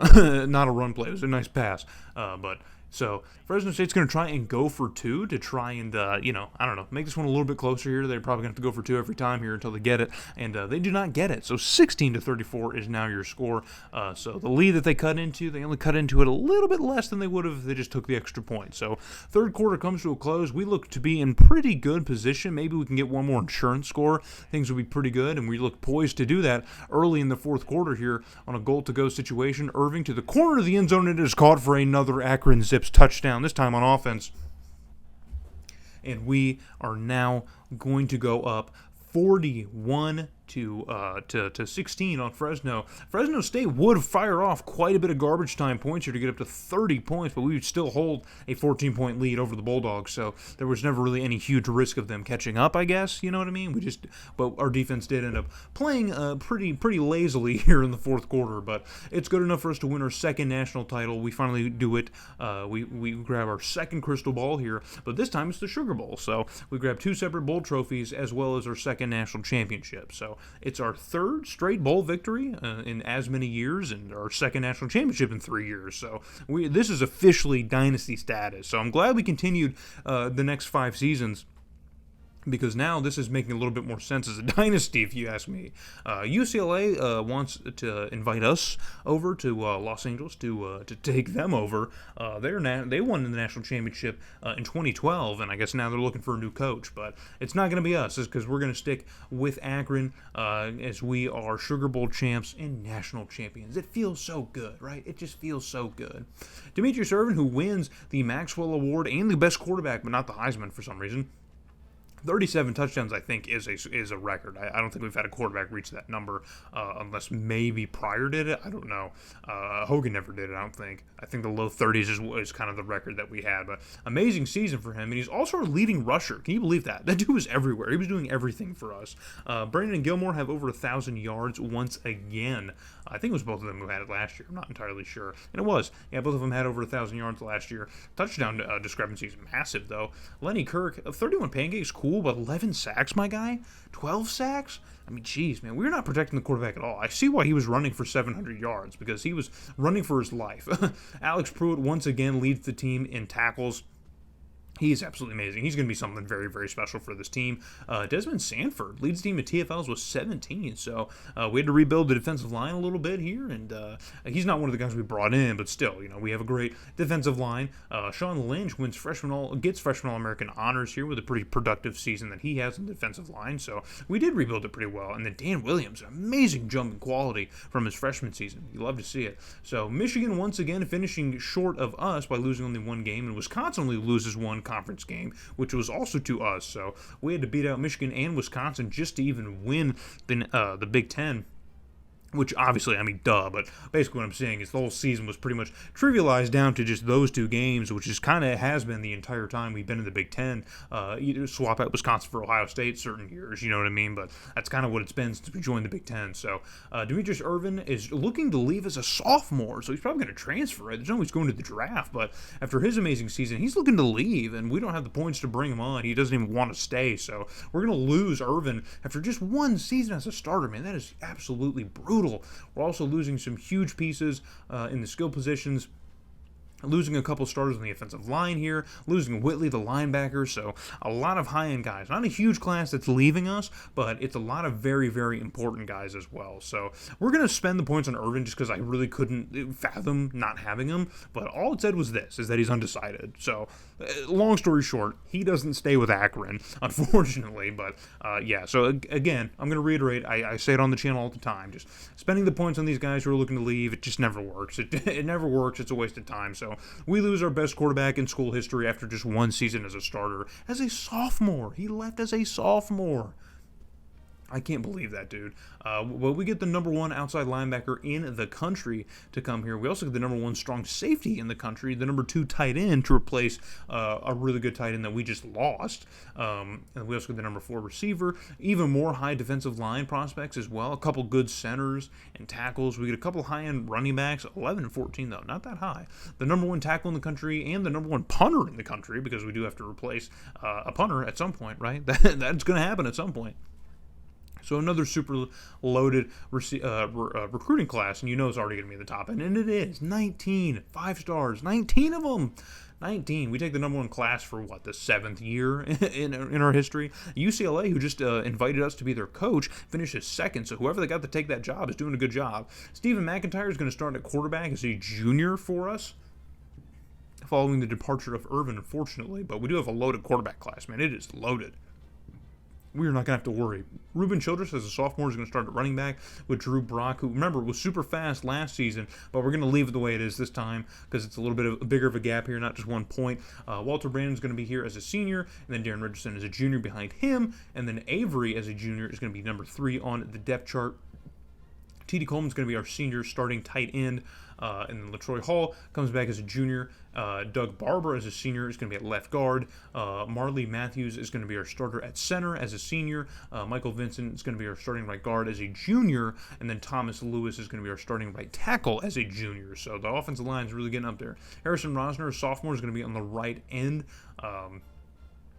I think he won freshman All-American, I believe. James Ellington is going to be on the other side, and then Guy Glenn is going to be the top defensive tackle, with Ahmad Polk now being number 2, and then Sean Lynch, the freshman All-American, is going to be 3rd. So that's how that's going to work. Jason Carson's going to start on the left side. We might need to move that around again. Pruitt, again's kind of the top guy. We're looking around to see which position Pruitt would be the best at. So Randall McGrady's going to start on the right side, so we're going to put Pruitt on the left side because he's got to start. He's got to start. There's no way he's not starting for this team. He's got to. Justin Shaw's going to start in the middle here as a senior as well, and then Damian Moultrie, the junior, going to be the top cornerback with Luke Hendricks behind him, and then Antoine Church is going to be 3rd. So we have good DBs as well. Nick Grant's going to start at free safety, another top recruit. Trey Smith is going to be a strong safety starting for us at 98. Dan Williams up to a 92 as a junior, really good. And then Quentin Ricks is going to be a replacement at punter for his freshman season. So this roster is looking really good. I honestly think it's better than the roster we had last year, and we just won a national championship. So what does that mean, right?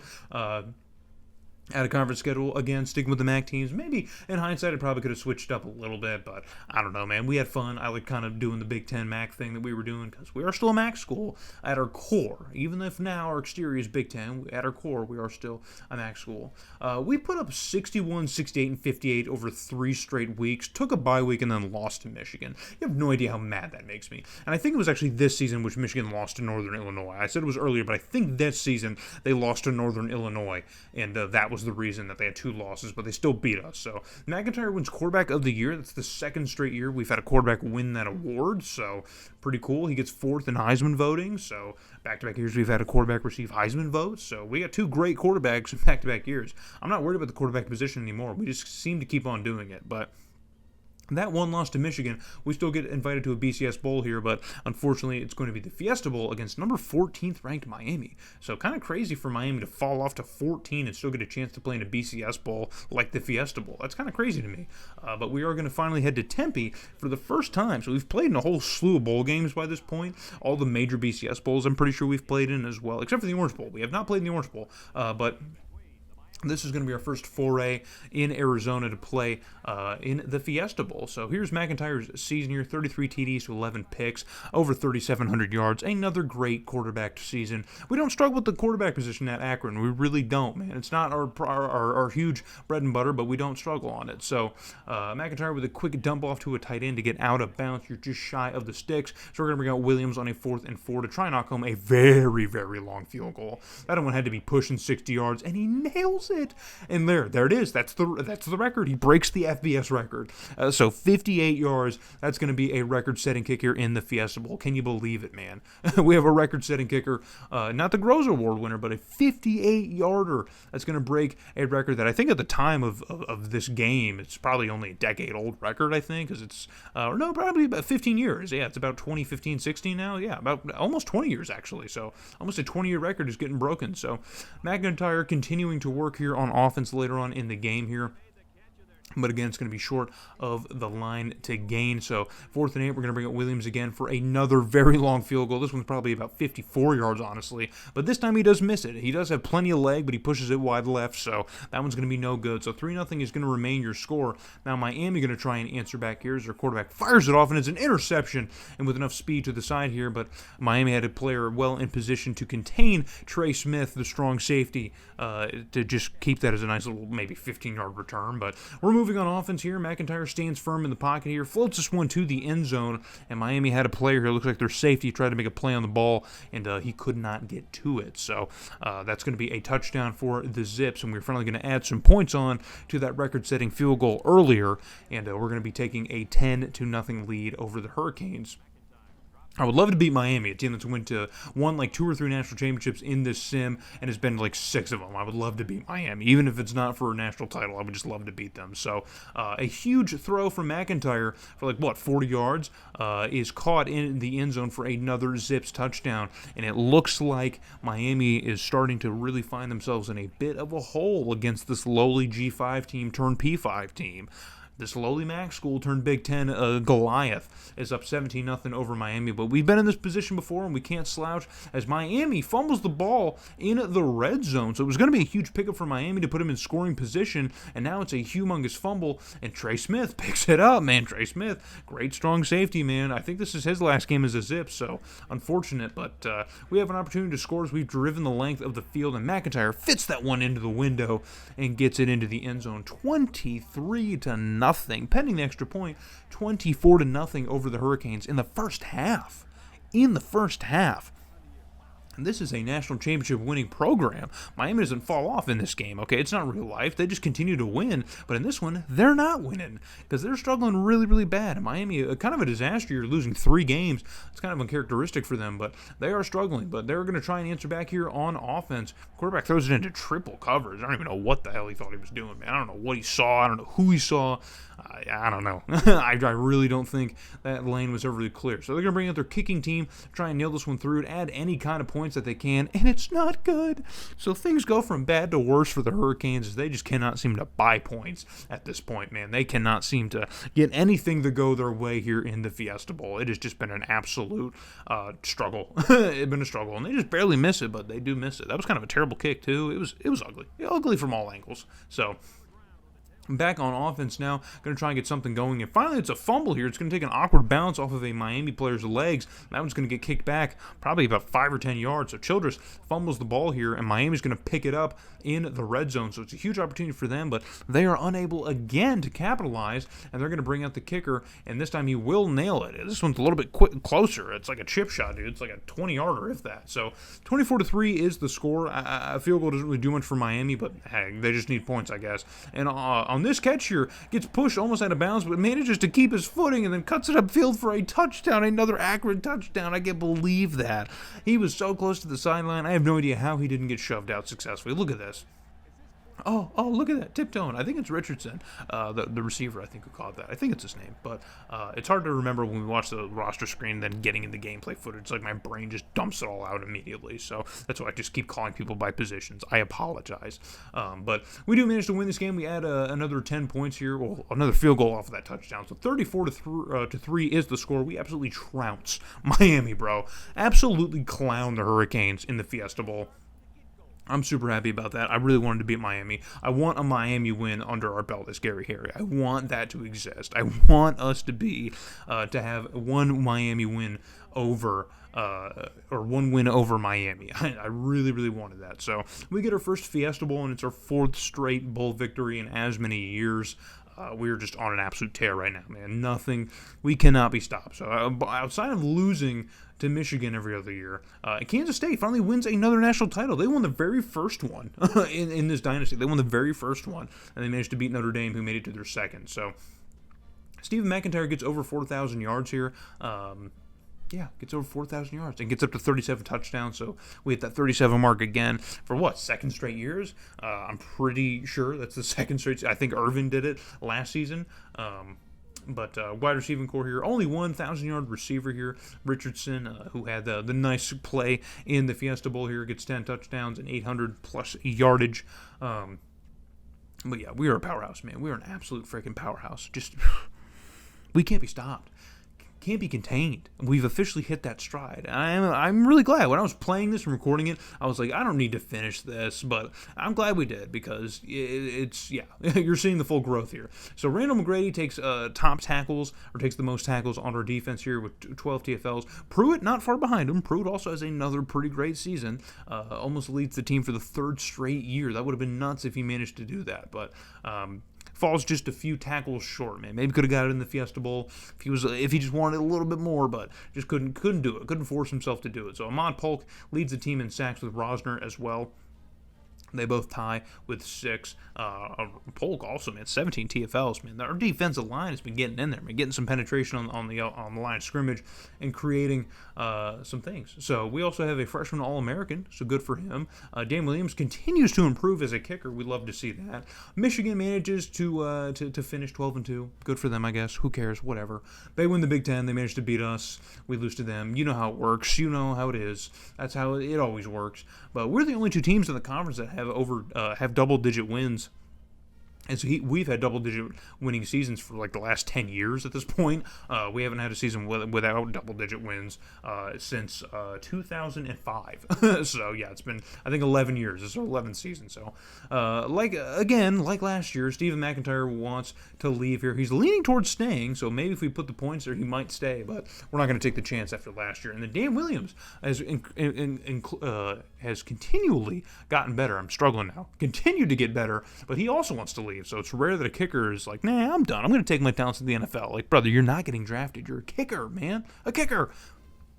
He said, I set the FBS record for the longest field goal. I'm out of here. I'm leaving. But we did lose a quarterback. So remember from last season in the depth chart, we have a loaded quarterback class. So we're not super worried about McIntyre leaving. So this is the last recruiting class we're going to bring in here. I mean, we're pretty much done. We're in our last season, so it doesn't really matter about these guys that we're bringing here because the season's going to, or the series is going to come to a close. So I managed to do the darn thing of building this team into a dynasty in just 3 parts. I thought it would take a lot longer. I thought it would kind of be like a 30-year thing, but I mean, we could do a 30-year thing, but I just, we might try that later on with a certain team that I really want to do 30 years with. But for Akron, I felt that only 15 years was really all we needed. We really did not need to do much more than that. I just didn't see the point. So we get the top recruiting class again with Fresno State and UCLA sitting behind. DeMarco McClellan is going to be our starting quarterback at a 94 overall. He's going to start first as a junior.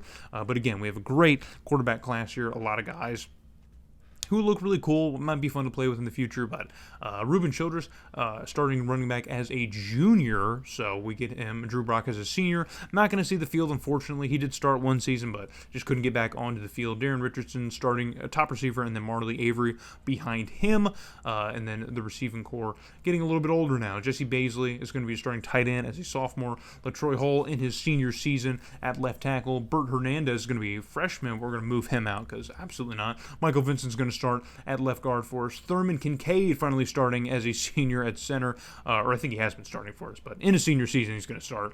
Thomas Lewis is going to start at tackle. Harrison Rosner as a junior on the right side here. Right or left side. And then Guy Glenn is going to be the top defensive tackle. Ahmad Polk down to the third guy. So, yeah, he's moved down quite a bit over the time. He hasn't grown that much. Justin Carson's going to be on the left side. Alex Pruitt's going to start in the middle, which I think is his position. We haven't been able to start in there for the last couple seasons because we've just had so many good middle linebackers. And then Devin McCown is going to start on the right side. Damian Moultrie is going to be a senior. He's going to be our top DB. Hendricks behind him. And then Church behind him. Nick Grant is going to be a senior starting free safety at 95 overall. Man, our defense is getting up there, man. Omar Fuller, who won Freshman All-American honors last season as a sophomore, he's going to return. Darren Walters, we have a new punter this year because Dan Williams decided to leave, I guess. He said, whatever, I'm an NFL kicker. Yeah, whatever. In our very final season, I picked the easiest of easiest out of conference schedules. I'm like, I want another national title. Give me one more. Let's leave it a national title. And we look to be in good position to do it as we win our third Big Ten title. I think it's our third. Our third Big Ten title.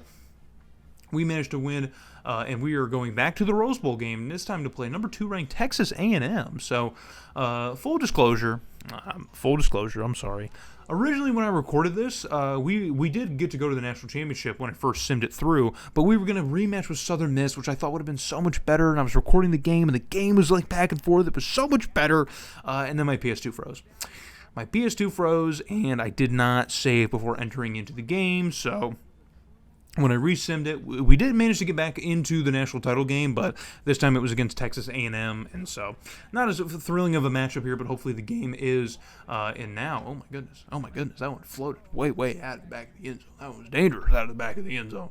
Bit of a dangerous throw there, but it's okay. Ms. McClellan airmails that one here, and now we're going to bring out our freshman kicker here, and he nails this one through. Back-to-back year, or not back-to-back years, but feels like we have a new kicker every year, every couple years now at this point. That's certainly just how it's felt. But we do manage to take a lead over A&M here, 3-0. With goal to go situation, your quarterback's going to drop out. McClellan finds an open receiver, kind of a mess of receivers in the middle of the end zone. There's 3 of those guys that are sitting there wide open, and it is caught for the touchdown. So we're going to extend here to a 2-possession lead over the Aggies in the Rose Bowl. Kind of an interesting new team. I guess that's the fun thing about A&M. It's a new team we haven't seen. So 10-0 here. We're going to go with a fake handoff, and it's a quick throw to the middle of the end zone here. We kind of caught A&M's defense for a loop here. They were not ready for that quick of a turnaround, that quick of a play here, as McClellan finds an open man in the end zone. So 17-0 is going to be your score here in the first half, as I missed.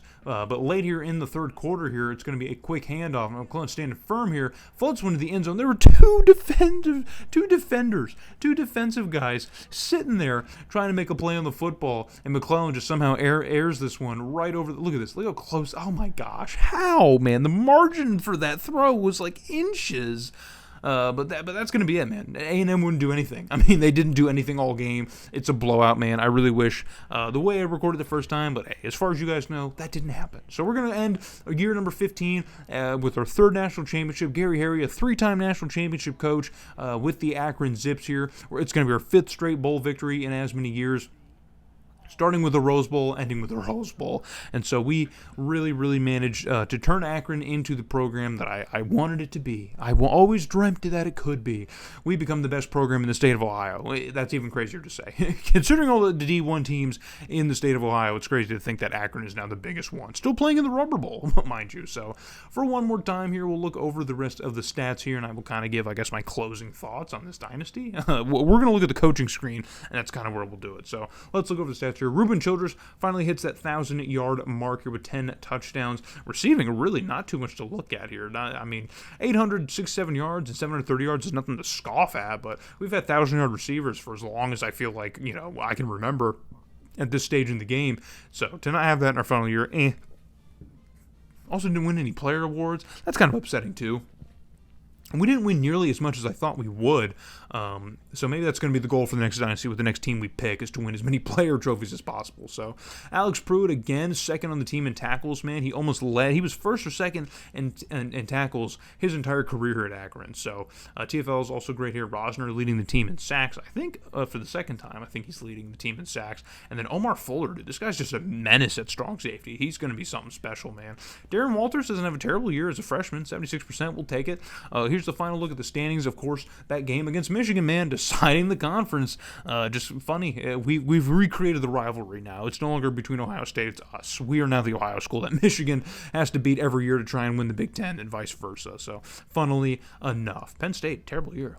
Ooh, rough year. So that's going to do it, man. That's going to do it for the Dynasty. Thank you guys for watching. After 15 years, we finished 164-34. Our win streak is 17. I think our longest in school history is like 22 or 23, I believe. I think that's what the longest one was. Oh, it's right there. 25 games. There you go. On the screen, 25. 32-15 against top 25 opponents. That's got to be a record as well. But yeah, man, take a look at the stats, man, and thank you guys so much for watching. I'm going to edit this all together as one long movie to watch. So thank you guys for watching, man. We'll see you in the next one.